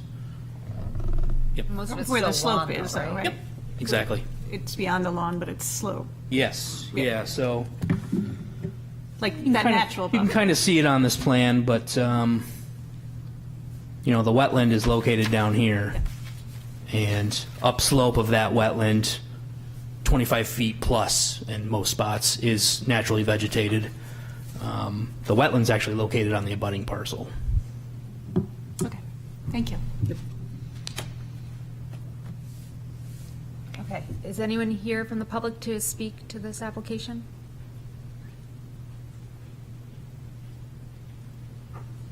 Good afternoon, Elizabeth Brader, property owner, 159 McDonough Street. I would like to save these homeowners a lot of money. I own 4 houses on the North Mill Pond and 1 on the Bellamy River. And there's an interesting phenomenon that happens when people move in, is that they think they're going to be able to sit out in the yard after 5 o'clock at night. And there are these interesting creatures that arrive when you have wetlands in your property, and they're called no-see-ums. Some people call them a lot of other different names. But they become a big problem because when you sit out there, they have you for lunch. So I haven't looked at this, but I'm thinking about the fact that a lot of people who move into Portsmouth and move in along the water near the wetlands, and it's beautiful and you can't help it, but you often can't use those beautiful decks that you put at ground level because you'll be eaten alive after 5 o'clock at night, and those things that people add which kill the bugs, they don't help either. So that's my comment. I leave it up to you. Thank you. Yeah, I wonder if they're aware about no overside use on the buffer or anything like that. They're going to do that. I gave them to Steve. Yeah, but I mean, they should know that that exists anyway outside of NOFA, that they shouldn't be spraying. All right, are we ready to make a motion? To discuss. To discuss. Yes, then, exactly, yeah, whoever, yep. You want me to make the motion, since Allison always makes the motion? Well, you're not Oh, voting that's on right, this I'm one. supposed to, Yep. from the voting. But I can discuss, right? You- If you're recusing yourself, you shouldn't be.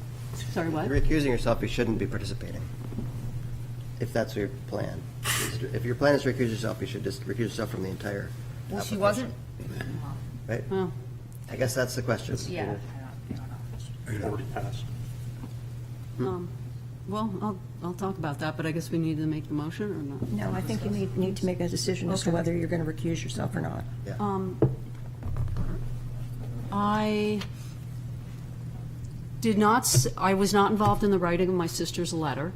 Also, just because she's my sister doesn't mean I agree with her. There are enough people with divided families politically these days, that proves my point.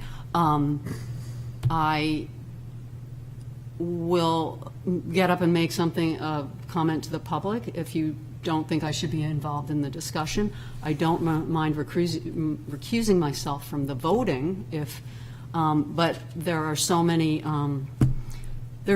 incestuous relationships in Portsmouth politics that I feel, one example I was going to bring. What? It doesn't make it okay. No, it doesn't make it okay, but I don't feel, I am coming, you had said, I'm about, at a prior meeting, 2 meetings ago, you were talking about how, when do you recuse yourself? And it's like, I came to this information through the Concom, and Allison said, well, I'm only biased after I see the information. And that's where I'm coming from on this. It's your choice. It's your choice. And if you want, you can also ask the commission to vote on it, to make the decision for you, or you can make the decision yourself. You just have to make a decision at some point. Okay. So, if I take myself out, I can't talk about it at all. I just walk Correct. out. Okay. All Unless right. you want to, And, I assume you could. She could be a member of She's the a member of the and can I public. speak Oh, as yeah, a sure. member of the public? You could come speak as a member of the public. I guess so. And you haven't closed I don't it know. off That's yet? kind of so- hard. It's kind of hard to separate yourself from being a Conservation Commission member. Yeah. Right, well, that's, so, but it's sort of, I guess the dilemma, or what I feel like, if we took out every relationship that everyone has with every project, no one could vote on anything because we all live in the community. So I know, you just want my decision. Yep. Abby, if it was me, Yeah, I'd recuse myself. okay. Now I'd go sit down with the public and recuse Yep, myself. all right, I will recuse myself, and I have one point to make, and then I'll make it fast.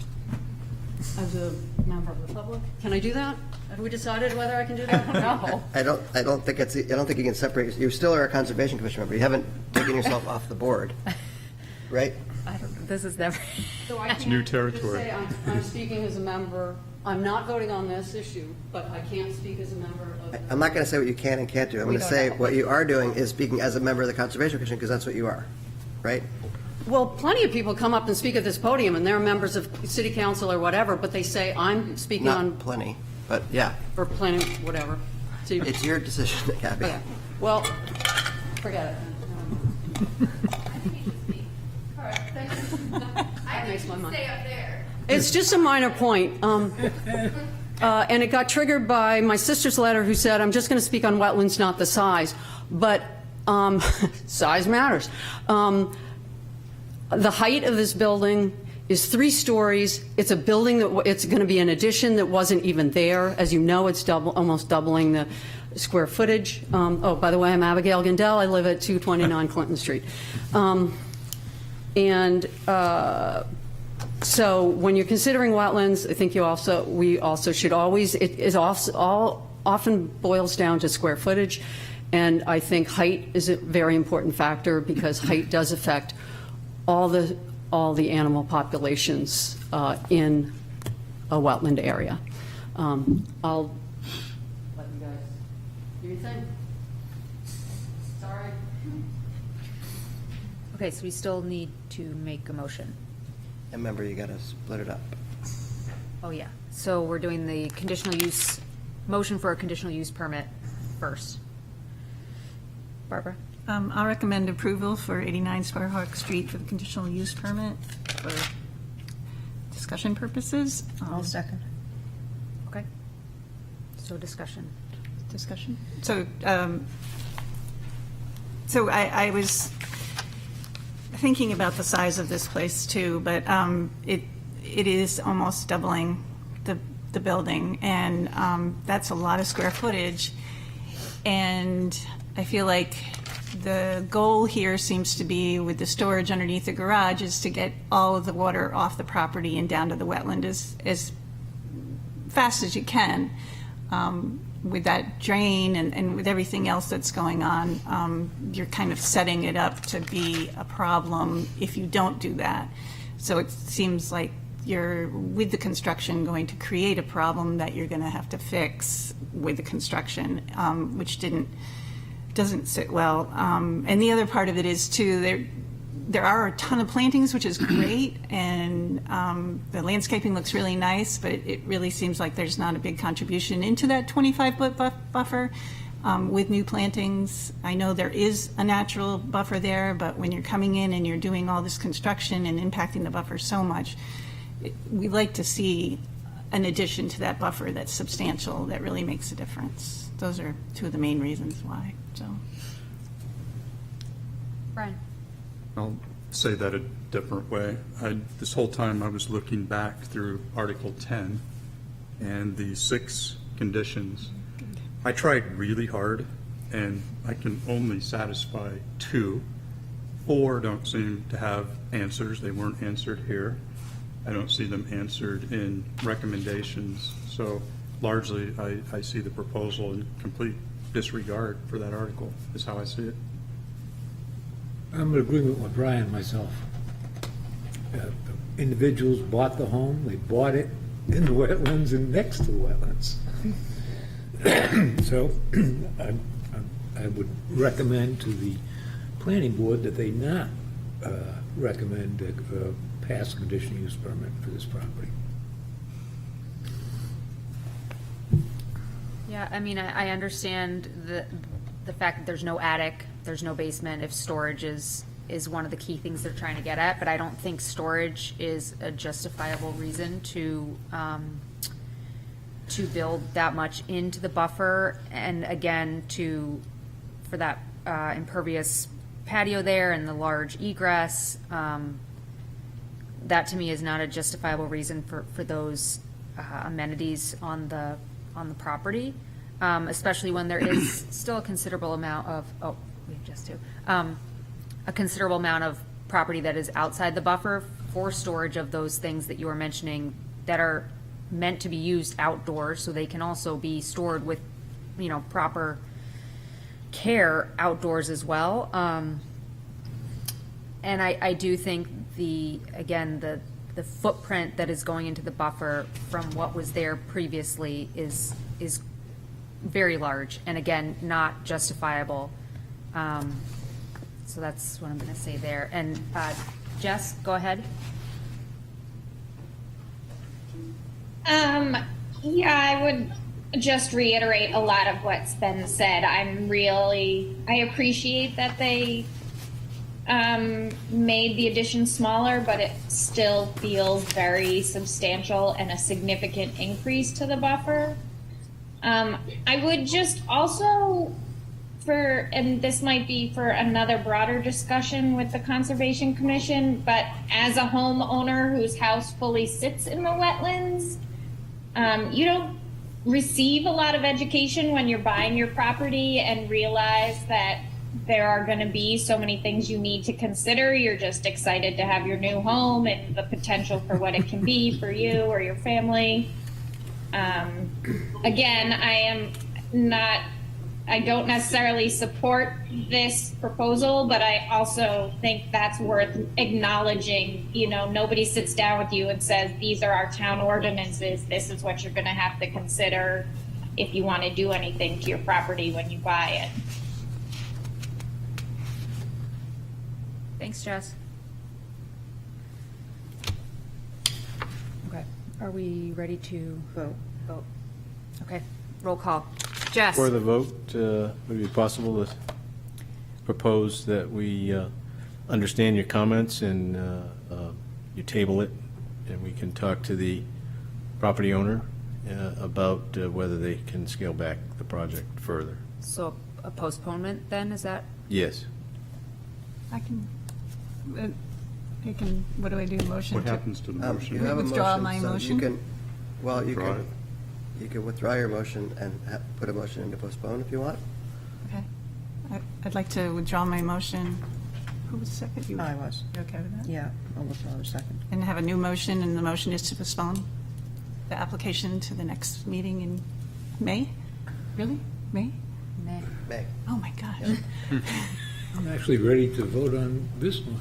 I'd vote against it. I don't see how it could change substantially that it would change my vote this evening. That's I me will say the personally. same. I don't know that it'll cause any Okay. change, but I'll weigh in that way too.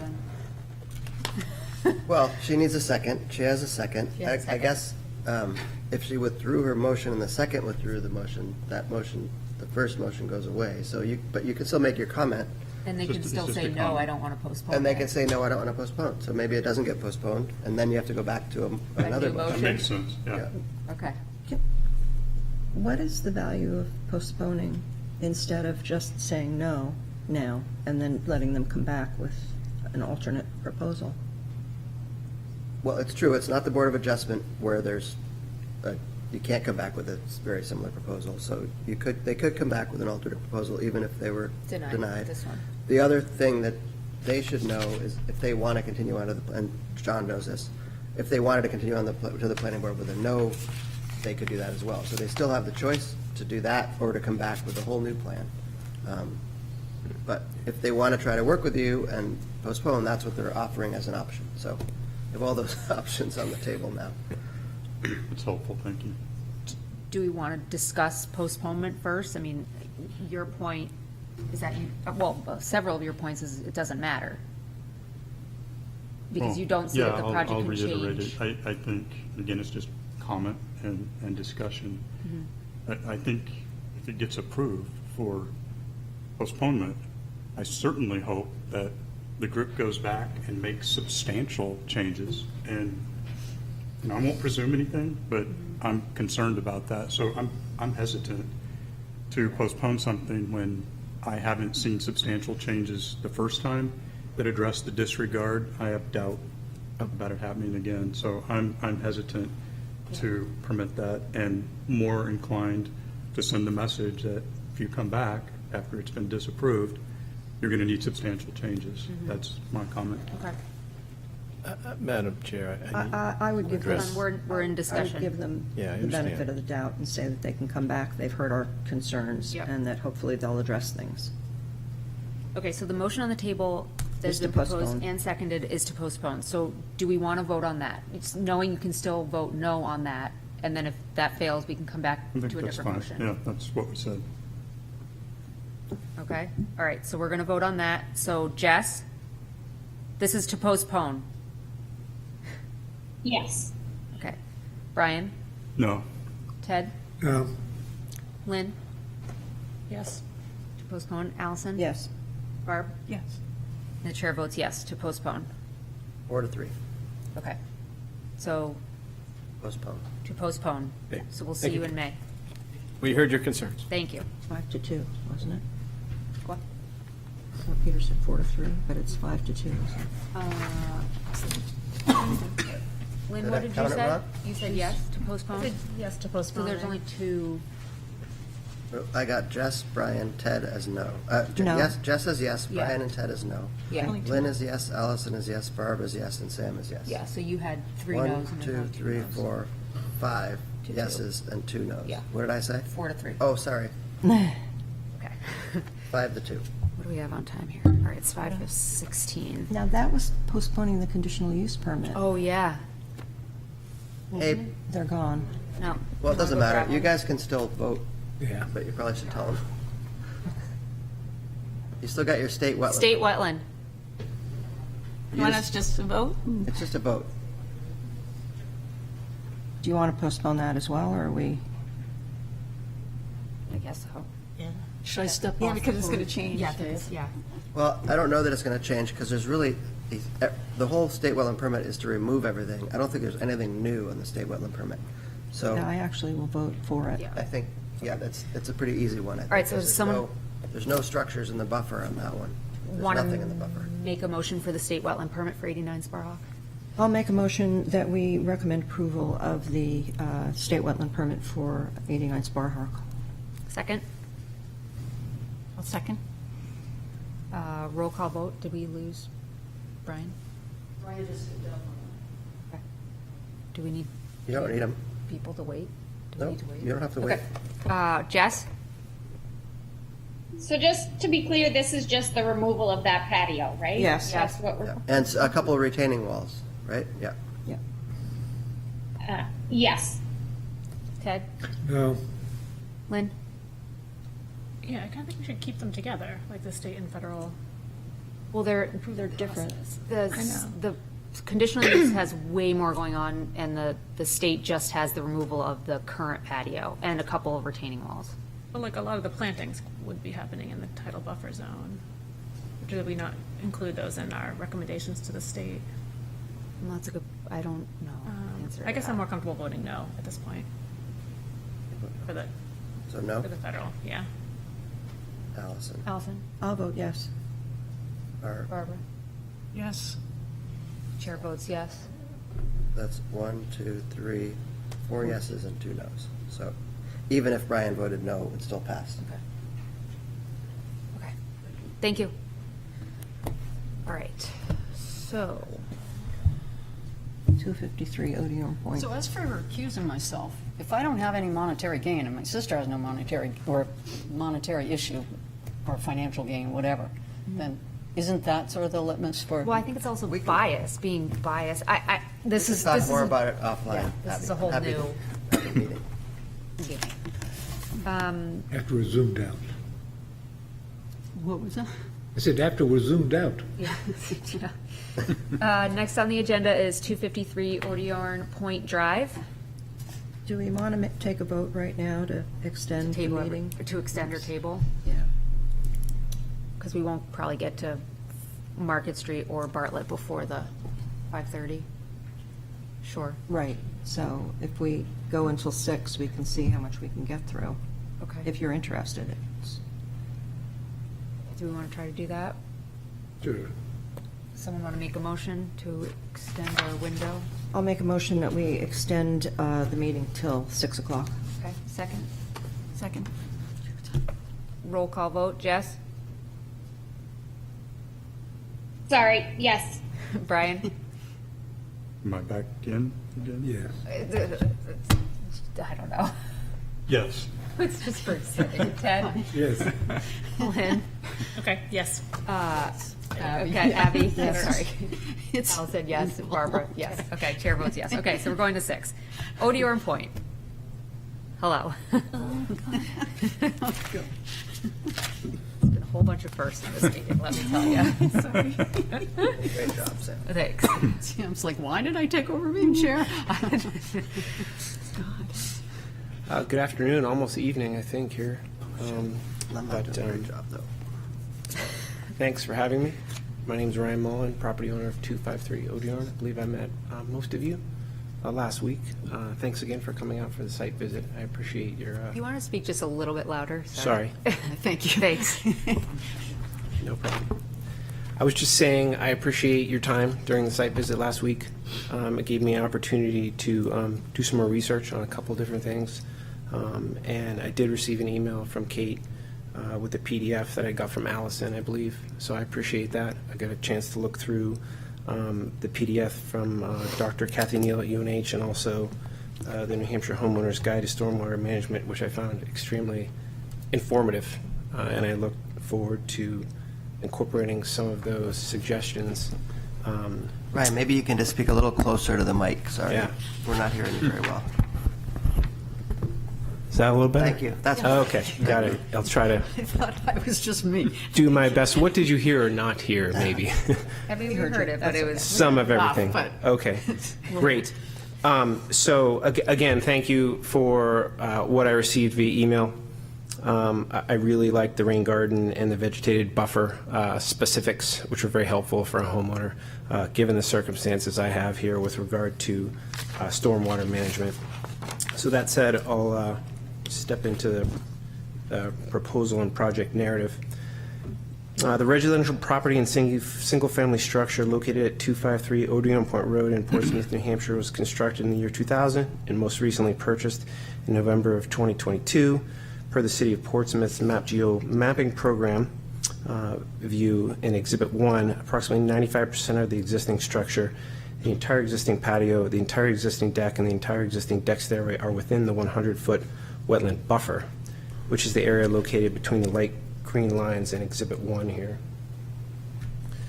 Fortunately, the unique location positioning of the structure, the lack of effective drainage infrastructure, and the improper grading around the structure subjected the property to significant environmental stress in the form of excessive rainwater collection, which resulted in damage to the existing flagstone patio and grade, damage to the adjacent existing siding of the home, and damage to the piers of the existing deck and the existing deck stairway.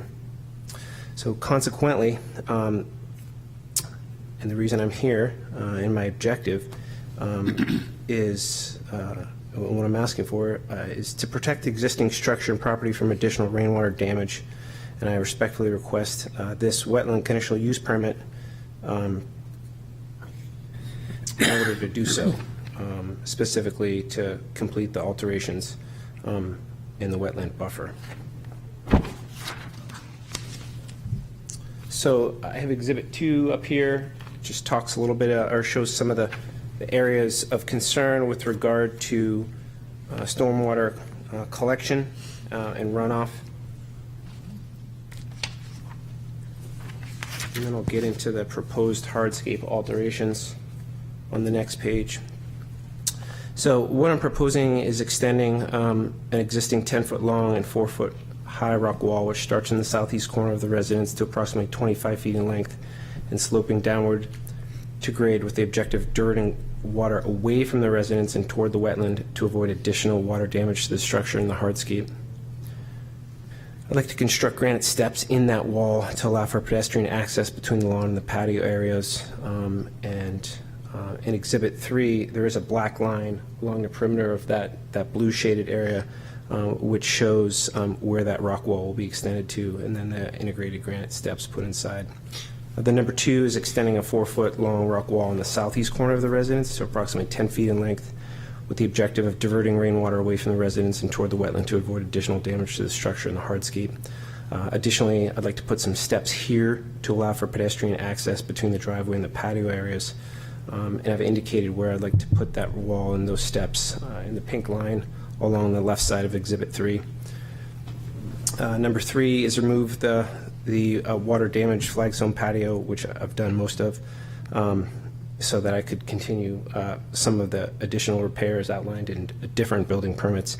But essentially, we'd like to remove 12 to 18 inches of clay, which is not beneficial to any type of drainage at all. It just allows the water to sit on top. And then we'd like to move that to a different area on the southeast side of the property and behind that extended 25-foot long wall, which I described and identified in Exhibit 3. To ensure the existing French drains identified by the orange lines are operable in the clay-infused soil here in the blue shaded area will be replaced with a permeable crushed gravel base and interlocking pavers, which will be installed within the confines of the patio that was there, which is identified in green, the green kind of line in that blue shaded area. And also, we'd like to put a gas fire pit there, centered in the patio. It would be approximately 5 feet in diameter and be constructed blocks that match the pavers. Also, we're going to put a concrete slab over in the corner under the deck for a hot tub. And it will not be noticeable. It'll be surrounded by pavers and will measure approximately 10 feet by 10 feet. Lastly, with regard to the hardscape alterations, we'd like to install a French drain gravel line culvert along the southeast edge of the property, where a natural culvert currently exists, but which is not effectively manage rainwater runoff.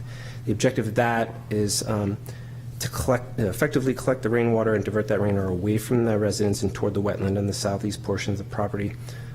Included a photograph of where that culvert is on Exhibit 6. And during the site visit, we talked about that being an excellent location for a rain garden, which I completely agree with. And furthermore, I'd like to extend that rain garden all the way down to the edge of that patio, along the rock wall there next to the buffer. I think it's going to be a fantastic thing. You know, I originally thought, well, I just want to get the water away from the house and toward the wetland, but it makes total sense to have that rain garden and the filtration incorporated into that rain garden help to alleviate some of the pollutants and chemicals that would come off from the road and things like that, such as salt and things like that. So fantastic idea, and much better than the fence that was there and the rose bushes, which are prickly. So I appreciate that. Thank you. Onto the structure alterations that we're proposing here. So we've got an existing deck, and support piers were undersized and damaged by rainwater, and it's proposed that we correctly address those pier sizing so that it can support the weight of that deck without falling onto the patio below. Also, we'd like to move that deck stairway away from the wetland and toward the side yard, which I think will be beneficial for a number of reasons. But it definitely terminates in that patio area where we have a problem adjacent to the wetland and prone to rainwater collection. And we've got some damage, some rot along that bottom of that stairway. Additionally, the existing deck stairway terminates approximately 30 feet from the property line, and within the 40-foot setback, it's proposed the existing deck stair would be moved 90 degrees away from the patio area in the adjacent wetland and be positioned to terminate in the side yard approximately 30 feet from the property line, but within the 40-foot setback. I understand that's more of like a Board of Adjustment thing, but I just kind of wanted to outline that because my understanding is this presentation here will then be approved or supported by the Board of Adjustment, which is later on. So, and then we're going to obviously extend that existing deck to accommodate the movement of that stairway away from the wetland, and to prevent the obstruction of the walkout basement doorway, which is just right below where that deck would be. It's going to be approximately 88 feet extension, and like I said, it'll be directed away from the wetland and terminated about 35 feet from the property line. And those are outlined in Exhibit 4, which is up here, I see. So lastly, landscape alterations. So we'd like to install a permeable landscape fabric over that permeable crushed gravel base as described in item 3 within the light blue shaded area, and then topsoil over that landscape fabric, and then sod to just match the surrounding natural areas of the grass. And there are, I took a look at some of those rain garden specs, and there's a couple different things you have to do there as far as like types of soil and things like that. So obviously we would incorporate that into the existing kind of planter area that's there at the base, just along the edge of the wetlands.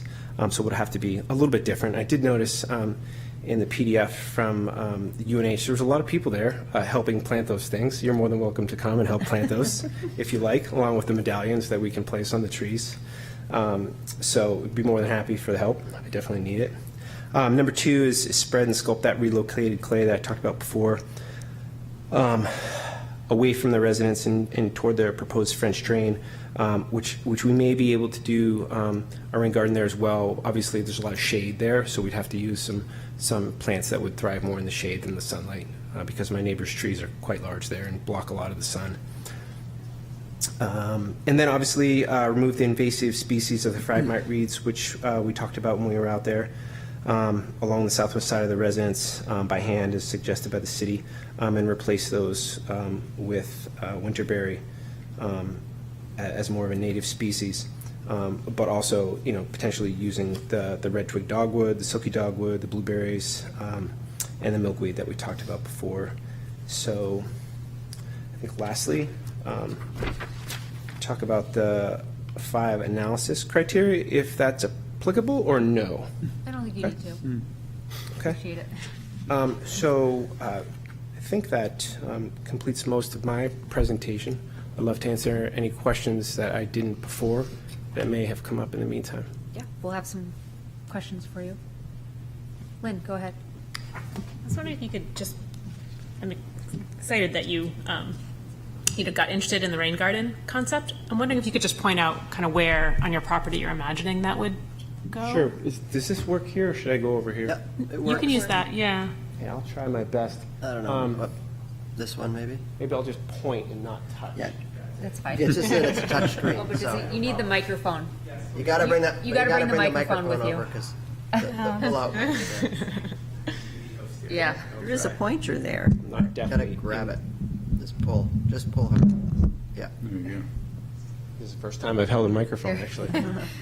Not really the public speaker type. Anyway, so like we talked about here, this was where the existing kind of garden area was here. And so I'd like to try to incorporate that rain garden thought process there as well as over here. So this is the shaded area I talked about before, which would be kind of tough to put plants that thrive in the sun, because there's this is kind of like the south, and the sun really just gets over the top of those. But definitely see if I can incorporate that right into this area as well, which would be fantastic for that rain garden. Although I would just say one word of caution, and maybe Barbara actually might know better than I do, but I think rain gardens actually don't work well if the soil is saturated, like basically a wetland, which is that edge there. You're not going to be able to achieve any drainage if the underlying soil is already super wet. But you might be able to do it kind of like along your house is what I was actually thinking, like kind of up near where your driveway is. So if you kind of up a little bit higher, then you could actually add in those layers of gravel so that there is some infiltration kind of at the bottom of the kind of the depression that you might dig. I did read about a vegetated buffer as well. Yeah. In that, and I was wondering if that might be more appropriate. So it might be like a rain garden transitioning to a vegetative buffer. Yeah. I'm not sure if that's appropriate.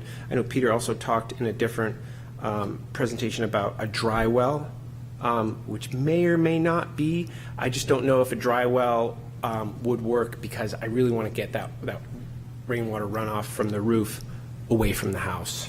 I think, to Lynn's point, the fact that it's saturated right to the surface down there is going to be a problem. You could put a little bit of a berm so the water gets stopped, but a lot of wetland plants along that berm, so that it would basically create a slowdown of sediments to drop out. But it wouldn't be a rain garden, but it'd be more of just a slight slowdown. Something like that might be more manageable. Yeah, in I that wonder area. if that's what they were discussing in the homeowner's guide, the New Hampshire homeowner's guide to stormwater management, with regard to the vegetative buffer, because it did talk about a berm in that buffer, which I thought was cool. So it's definitely a delicate area, and I want to make sure I get it right for a number of reasons. I think you could intercept it coming down that side slope with a little berm and plantings, and then it would make its way over down to the wetland. That would give you a little bit of opportunity to settle out some of that. Yeah, and I definitely look forward to, any suggestions that the city or the commission may provide specifically to, the rain gardens and, the management of that, so we make sure that the water coming off the roof and the roads is being filtered to a certain degree to hit that wetland. I didn't even think about it before, to be honest with you. I just thought it was okay that the water would go in there and would get filtered automatically, so. I think that the area in the back that you were talking about, the vegetated buffer, that was actually where I was talking about winterberry, silky dogwood. I wasn't talking about yes, you can put winterberry into the wetland, but I think that having a vegetated buffer along that edge would help to do a lot of the filtration that you're talking about. I agree. Totally agree. Yeah, I was going to follow up to Lynn's comment. You definitely don't want to put the rain garden where there's already a wet area. It's like put a big X in front of that for the rain garden location. Yes. And trying to get it up higher where there are opportunities to catch it before it gets down there. So when it's coming off the road and things like that. So I had a little bit of, and I just started talking. I'm sorry. What do you mean? I looked at you. Kinda. Okay. The swale, what you have now, I think you were calling it a culvert. Is it actually a swale coming down? There's not an underground culvert outlet from A swale. up above. What's the definition of a swale? I'm not sure I understand So like that. what it looks like to me is a swale, like it's a V-shaped kind of area that the water follows naturally above I would agree ground. with that, yes. Yeah, so you're talking about putting in something underground, like a French drain there, right? Not underground, really something right at ground level, because I think what happens when I'm out there watching the rain come down is it kind of like goes up against that berm and then comes back toward the house. And so really I want to collect it right there and move it away from the house and toward the wetland. Okay. So if you do that, you're going to need to create a situation where it can infiltrate. So you're talking about maybe taking some, on its journey to the wetland, Yes. any points that it can infiltrate would be great. I know it's a lot of clay, but slowing it down a little bit, but not letting it go towards your house would Yes. be good with like sort of berms or check dams, they call them, Yes. so it doesn't flow fast. Yes, there's definitely a lot of clay there. And so Yeah. I would want to make sure that, we do that rain garden the right way. I think it's definitely important. Yeah, and the rain garden would need to be on a level area, or you'd need to, it's going to have to be flat once it's completed. Because it collects the water and the water stores there, and then it infiltrates down. So you'd have to level that area up above or something. I did, I do know exactly what you're talking about. I did take a look at that PDF from the doctor at UNH, and while it is mostly flat, they do have a drainage outlet in that specific one there. Right. So I think, and I'm by no means the doctor here, but it seems to be, from looking at that, and then the New Hampshire Homeowners Guide, which also addresses the rain gardens, that it collects there and then gets filtered, the plants filter it, and then it comes out of that and goes to somewhere else, is what I got. Sometimes, I mean, there's all different types of rain gardens, from what I understand now. It's usually like the overflow, right? Yeah, you can overflow at a little An lower. overflow outlet, but the Yeah. point is that all of it infiltrates, or as much as possible, right? It's only the overflow that. I think as much During as a big possible, During a yeah. big storm, yeah. With the understanding that not all of it will get filtered in there. Right. Yeah. And the clay is just going to be a problem. It's going to be a problem there. It's like, I don't know if it's even really. Yes. Yes, but it is what it is. We'll work within the constraints. Go ahead, Ted. Yeah, many property owners that come before us for approvals that have properties that are abutting the wetlands or close to the wetlands agree to follow organic land management practices to maintain that property in the future. And we have actually a set of standards, so they're now on the city's website. And it's called the NOFA standard. It's the Northeast Organic Farmers Association. And if you go to the city's website, I'm telling you guys too, for the first time now, if you go to the city's website, to the planning department, there's now a page that's called Sustainable Land Care. And it's all done. So Nice job. part that's missing is we want to come up with some sort of sign. Oh, I didn't know that was Signage, but that's for another meeting. We've got some young people from a sustainability group that are like the idea and they want to help. So we thought we'd have them come up with some ideas for a sign. Anyway. I would agree that that's important. I have young children, and I don't want to be using any chemicals or pesticides in the grass. And we eat only organic food as well. So I definitely appreciate that concern, and I would share that. Excellent. I have a question. Oh, yeah, go ahead, Brian. No, why don't you go through question, because I have a comment. Mine was about the erosion control measures. So right now you have kind of a fencing there to hold back, I don't know, sediment and whatever. Is that the extent of kind of erosion control and sediment control that you're going to have on the property while you're doing all this work? So I know somebody mentioned logs. Those are Or the logs, the yeah. bales that look like hay, kind of, or are those Oh, different? you can use that too, but coir is like a coconut fiber, and they're round, and they're in a mesh.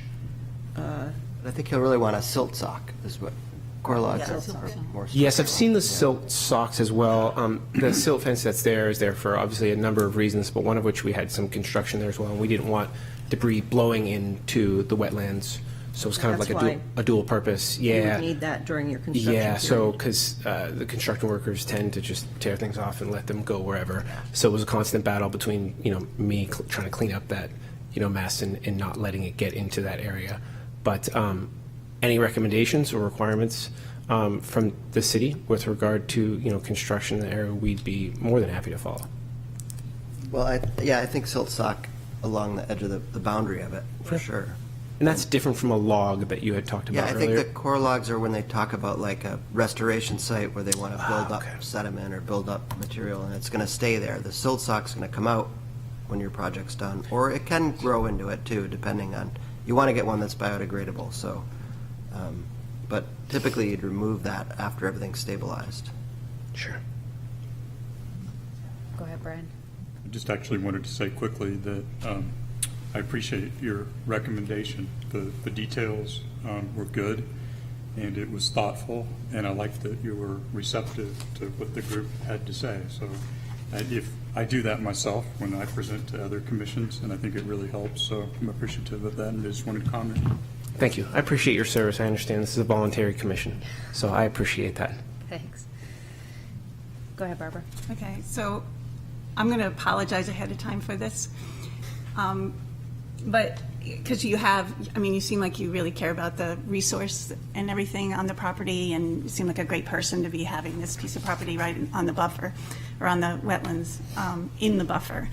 That said, your property is totally almost in the buffer, and when you have done work that we would normally say you can't do without a permit. You've done a lot of work without a permit. So normally what we would say, if we needed to, is that you would have to go back, and this would be an after-the-fact permit, and that's really what it is, technically. So we look at this, I feel like, the site visit was really great, but it was a bit shocking to see how much you had done without this permit. Disturbing the area, digging it up, moving soil around, moving taking the plants out in the buffer. Putting up that silt fence is great, but there was so much disturbance on the inside and the outside of that silt fence. We don't really know what the existing conditions were, except for the pictures that you showed us that show plantings on that buffer. So at this point, we are making recommendations, but I do feel like there's a ton of responsibility that you have now to do it right, and that personally, I think that you have all the great ideas, and you're being very creative, and you are being extremely receptive to all our suggestions, but I think that we would need a plan to show what you are going to do after this. And I would recommend personally postponing until you had that plan.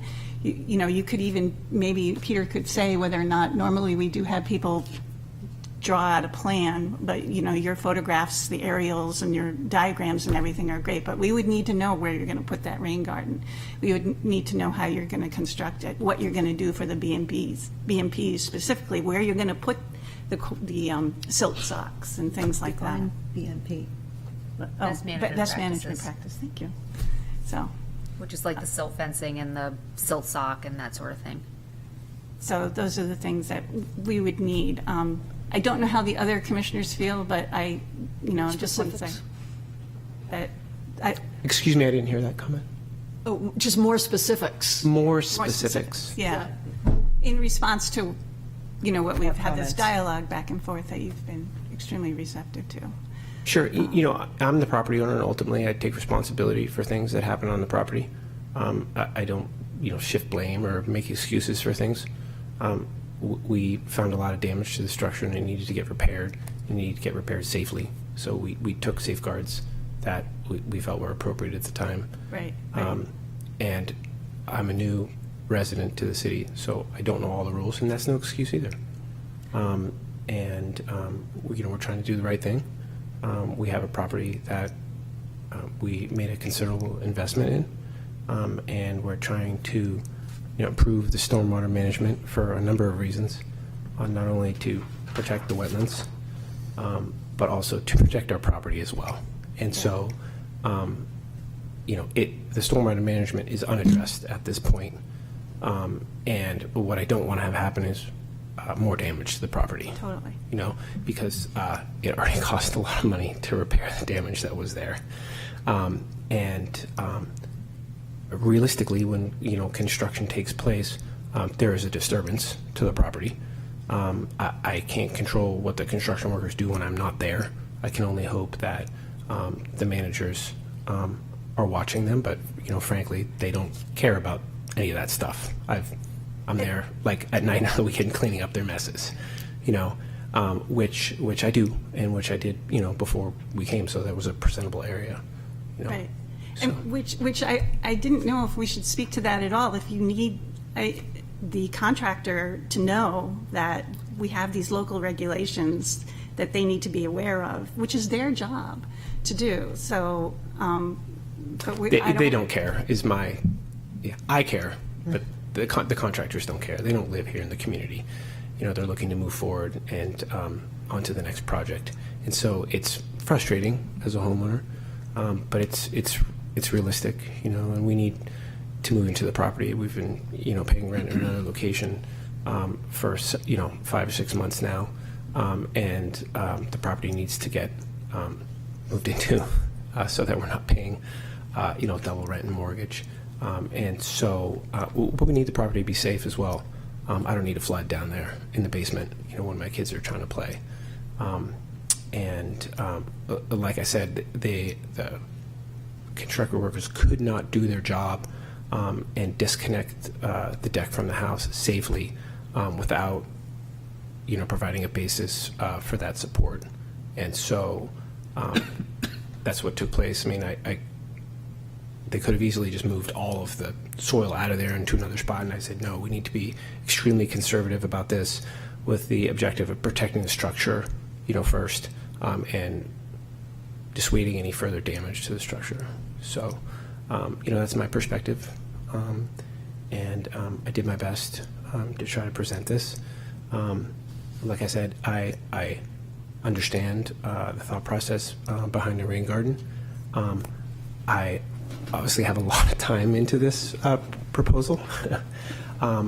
I have not lived in this jurisdiction before. I lived in California and Arizona, and I will tell you that it's definitely an arduous process to submit these proposals. Most people hire somebody else, but when you hire somebody else, that person doesn't necessarily care it either. They're just worried about the bottom line, which is making money. So I did this proposal myself. I've done the previous one myself because I care about it. I don't want to have you know, be involved in every part of the planning for it. But it's a lot of work as somebody who works full-time, providing for the community and making sure people are safe every day, to do this and also be a father. So, you know, I think that's important everybody takes that into account as well, because one of the things I've heard from a lot of contractors is they don't want to work in Portsmouth because of all the arduous regulations and rules, and that's one of the reasons why you see them disregard them. And so it's been quite a challenge to get people to try to follow those rules, you know, during this process and then the inspection process as well. So I respectfully appreciate any consideration, because sometimes things are not black and white. There's the spirit of law, and then there's, you know, the letter of the law. It's a fine line we walk, you know, trying to, you know, balance the priorities of different folks like yourself and some of the public comments that are made because they're important. So, like I said, I have some construction planned. We've got, you know, temporary coverings over windows because this process depends on another process in front of the Board of Adjustment, which then depends on construction permits, of which we probably have like 15 or 20 right now. So it's quite a lot. And I'm trying to do it the right way. Definitely can tell you are. And we want to work with you, but we don't want to pretend that everything was okay to begin with, so. Okay, but and I understand respectfully, nothing's perfect in the city, right? And you can just drive around all day long looking at violations that take place, and people that are dumping things here and there. So I respect what the board, you know, has to say. If you're saying you need more, I will do my best, but it's a lot. I've got a lot into it already. And it's been a stressful and frustrating process. Go ahead. Just going to say, would getting with a hydrologist, you know, at least Well, so you want to make postpone? sense. Is that?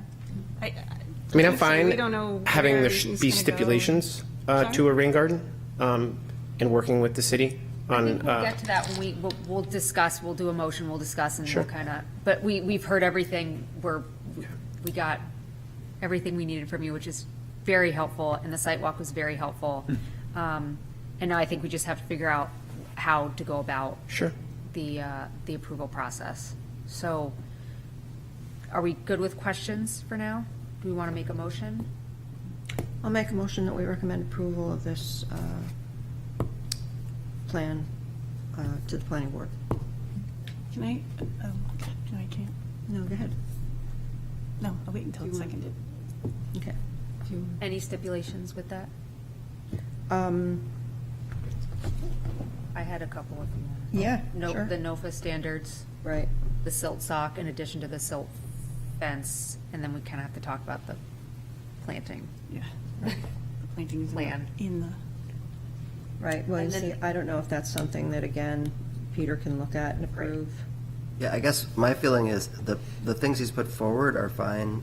It's I don't know, a rain garden design is a whole nother animal, or a new, different stormwater take. I think he's pretty much explained what he wants to do, and we didn't have an issue with that. If he wants to do more, that might be another meeting, or a different application, a future application.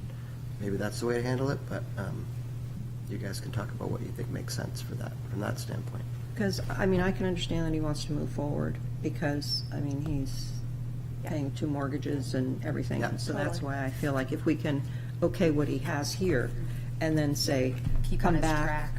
come back with the proposal for the rain garden or anything else that you, after looking at the materials that you wanted to Okay, do. so let's get a second on your motion.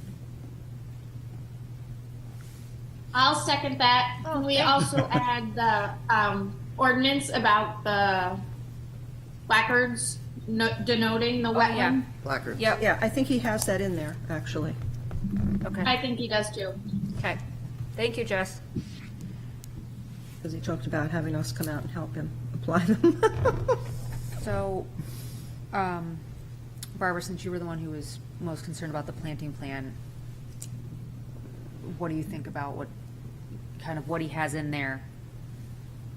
For the And planting And plan? Peter kind of working with him to finalize the specifics, I We can do guess? that. You can, if Barbara wants to be involved in it, she can. You want to be involved in it, Barbara? Well, so what's in here I saw was the removal of the Phragmites and the. Right. Which We can I, say no to that if you don't want. yeah. that for now. That could be a much later, and Okay. I don't recommend that, but, and then Or planting in that area. outside of the, So no the planting wall. in the wetland itself. No. Nothing in the wetland. Nothing in the Yeah. wetland, no. So that should be a stipulation, I think. Okay. And then Phragmites removal to come with a future plan. Yeah. And then doing a buffer planting, so the buffer planting is what I'm thinking that we should make recommendations on, but the other big thing is that swale that's coming in. I don't know, there's not a way to move forward, I don't know, without messing with that swale, because that's, Well, the thing is that he can put up the wall and he can move the clay.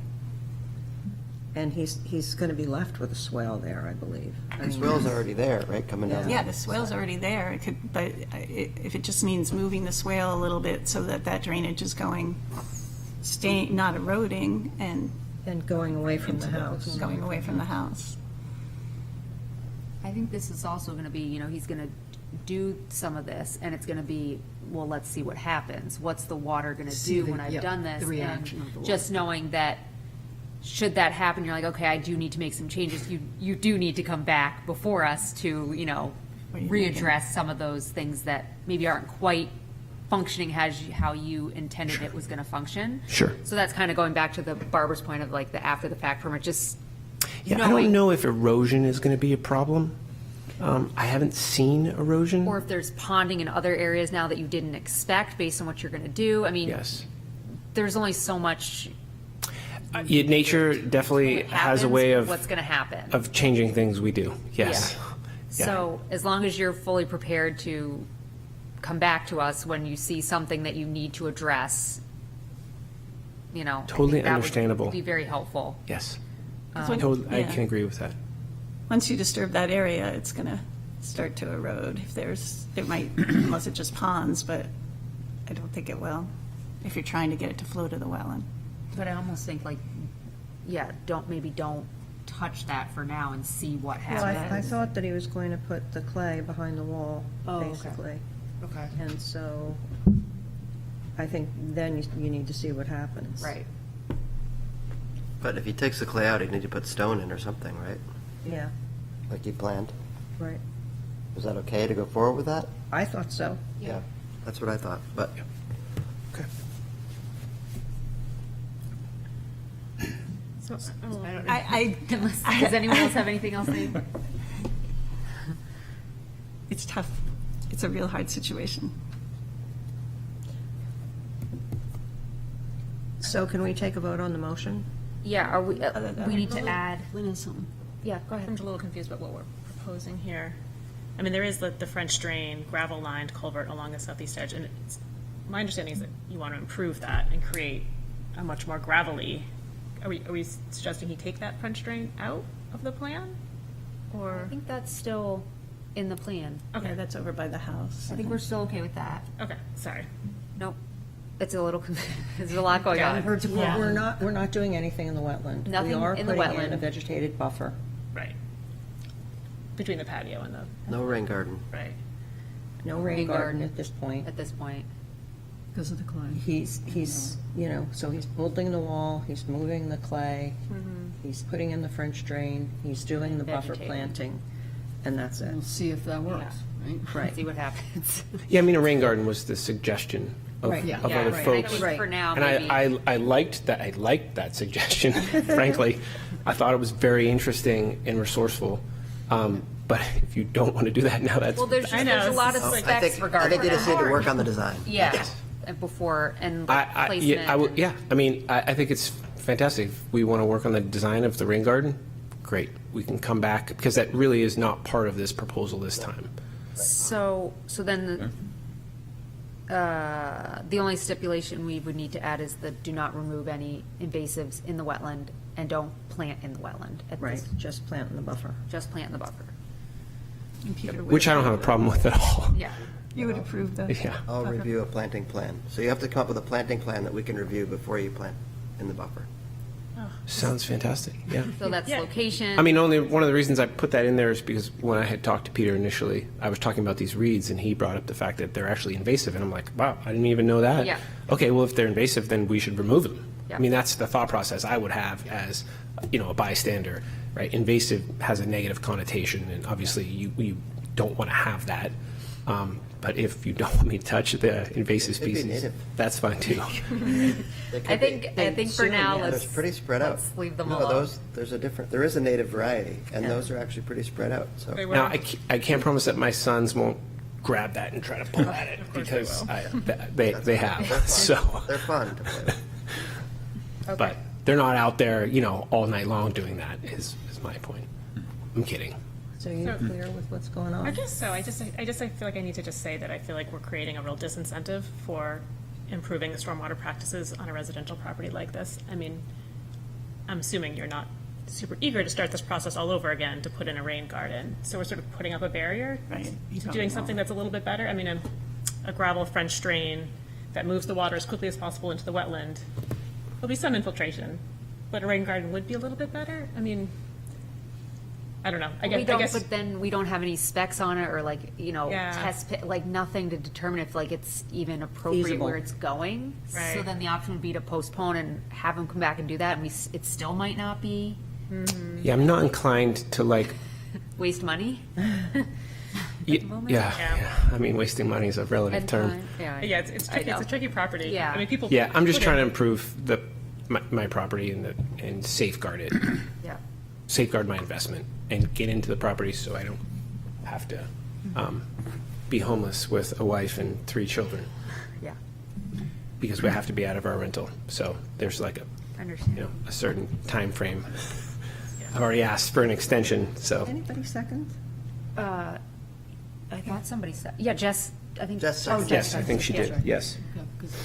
Okay, so then I have the four stipulations of NOFA standards, silt sock in addition to the silt fencing, the planting plan, which is going to go through Peter, and then not touching anything in the wetland, either removing invasives or planting in the wetland, just in the buffer. Fantastic.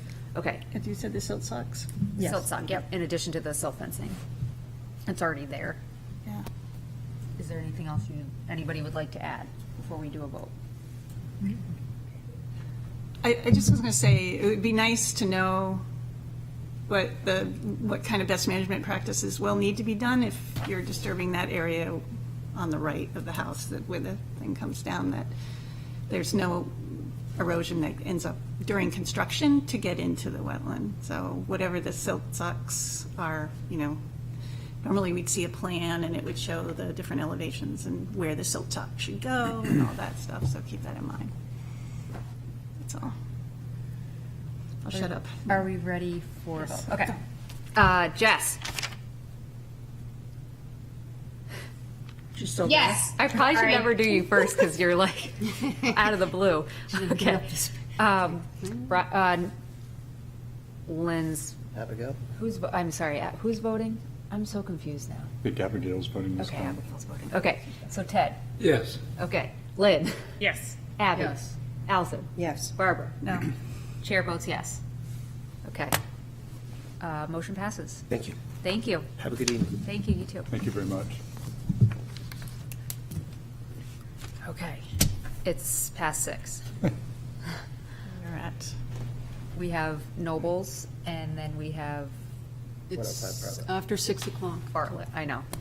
So we can vote to extend or vote to postpone.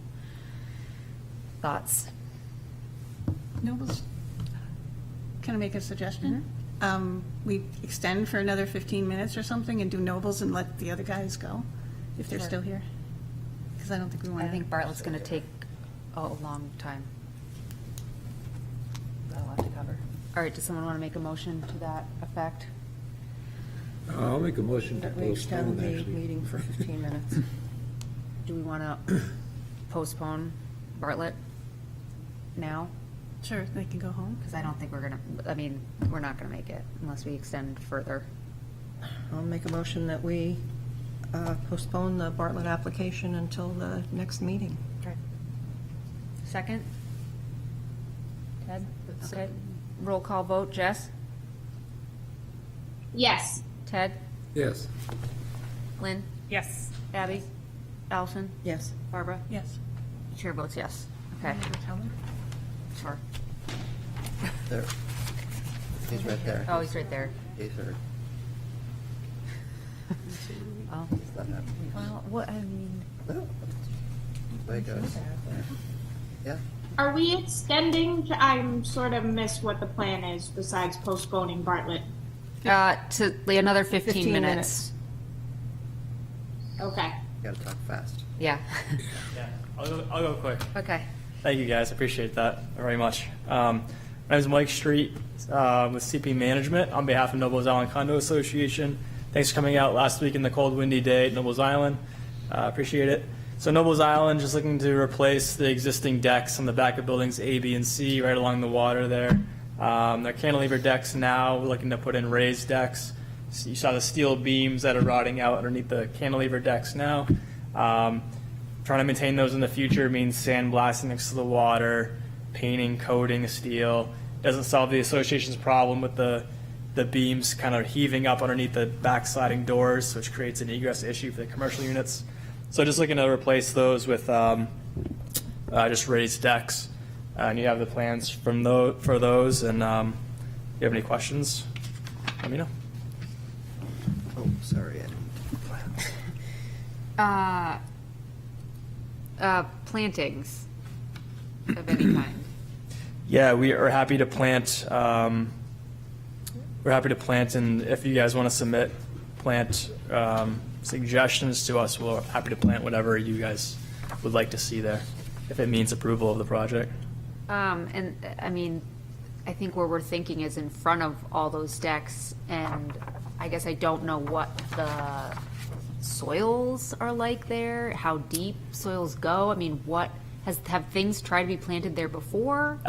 So we just removed, not removed, but we cut back pretty aggressively some marsh rose bushes that were kind of growing like into some structure, and it's riprap basically, so large stones, like under the back of building B where it's grass. Yeah. You get off that grass, it's just huge stone. Even like along the like dumpster area on the side of building C, that like where the geese like to use the bathroom, that's all just heavy riprap stone underneath that soil. It's not even soil, it's just gravel. I mean, and how, yeah, okay. The only really chance you have of planting is like the back of building B, because you have that lawn area where you can see there's some vegetation back there. Okay, so building B is the widest spot. Exactly. Which is it? This How's one? building A? Small one in the top left corner. This one? Yeah. Okay. That one. The other ones, it's just heavy gravel and big stone. And we talked about on the left side too, where the parking lot runs off there towards the water. There's some opportunity there to plant something. Yeah, there were a couple of different places where the water was just, Yeah, then the same for where the dumpsters are, on the right side of building C, which is the furthest building to the right with where it shows the deck being replaced.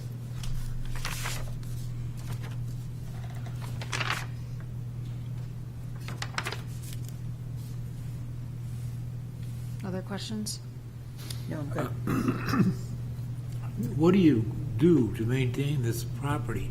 Do you use pesticides, fertilizers, To maintain the the lawn area and stuff?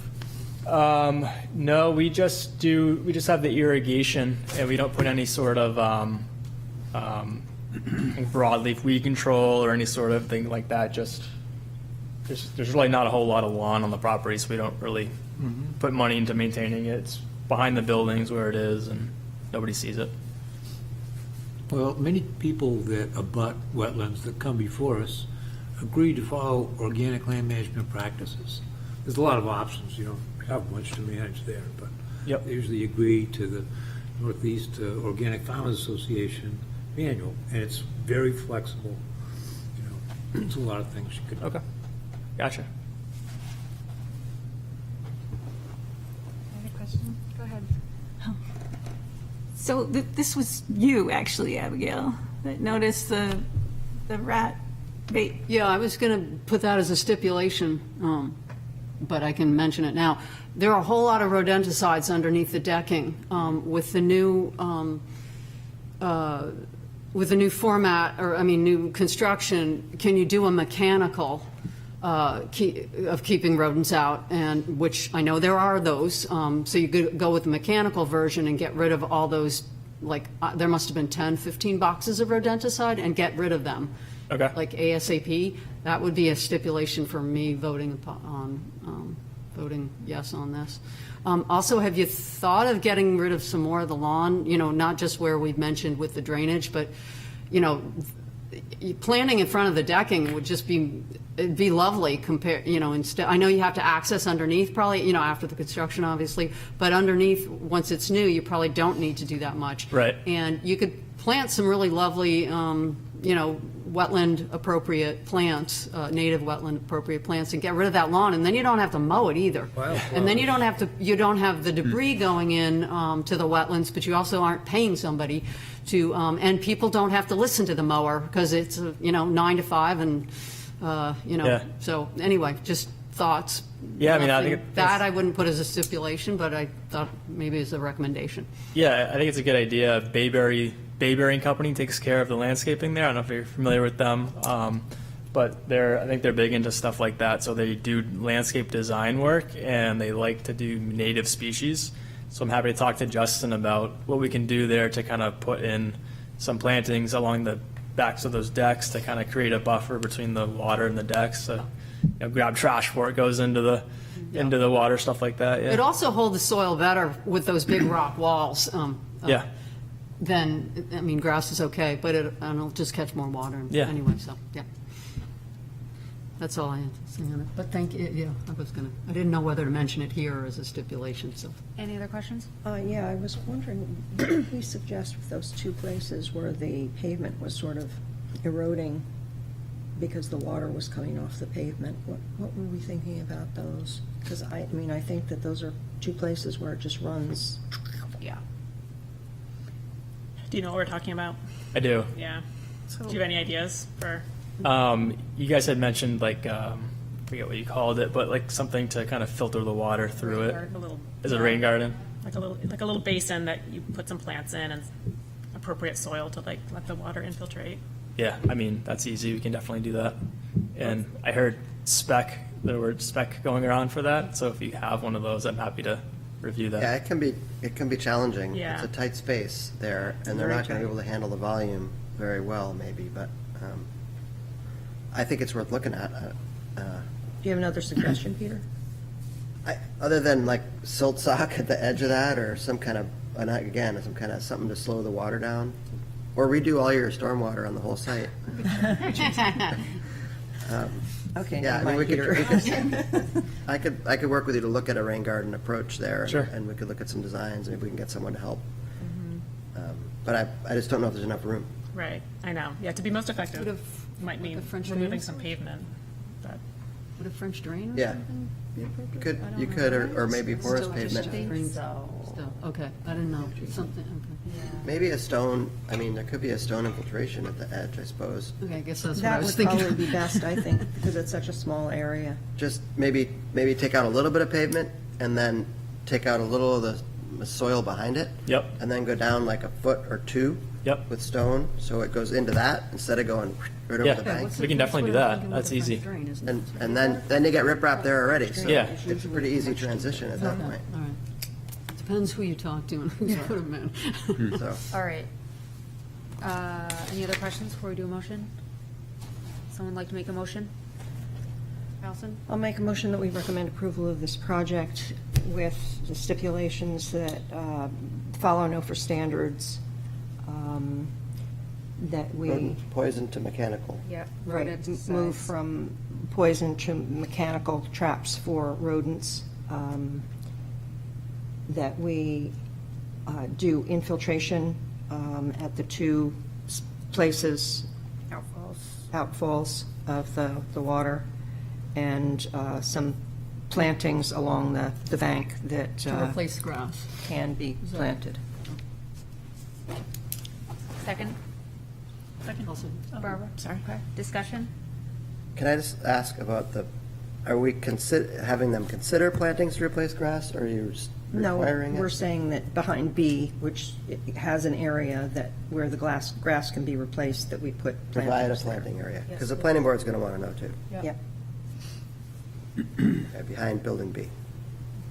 And other areas where appropriate. Is there a certain like width of that lawn area or the whole lawn area? It didn't seem like that lawn area was that wide to me, and it looks like that could just be a planting bed instead, so you just put, Okay.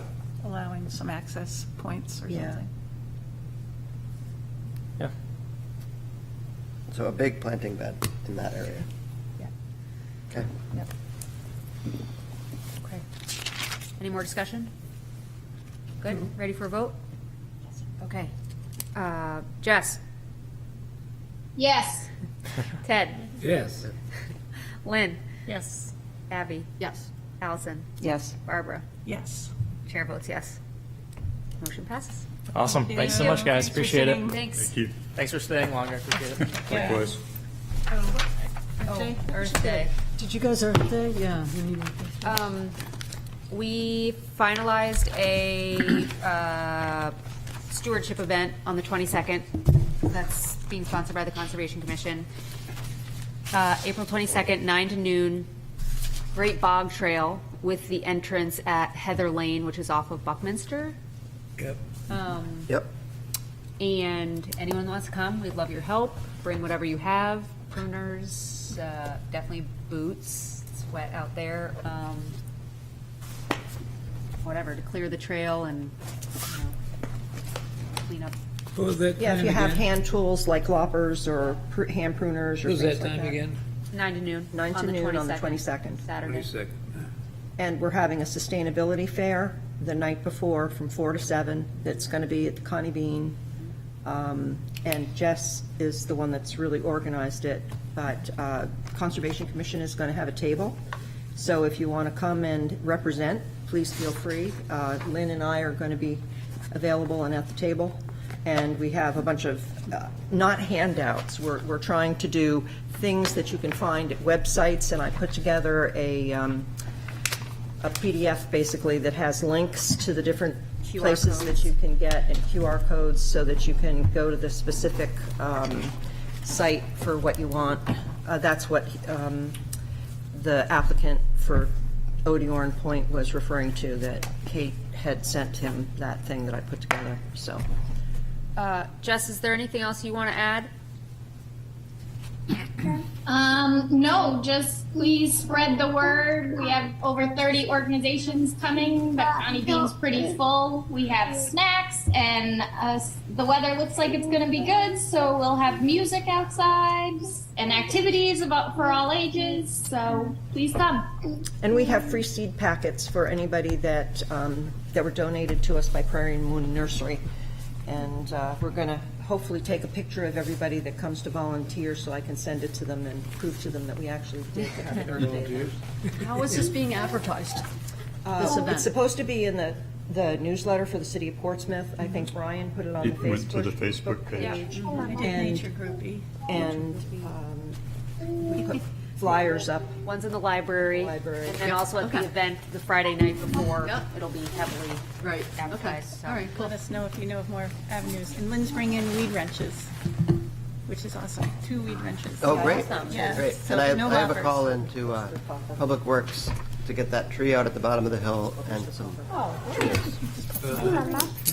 right, meeting adjourned.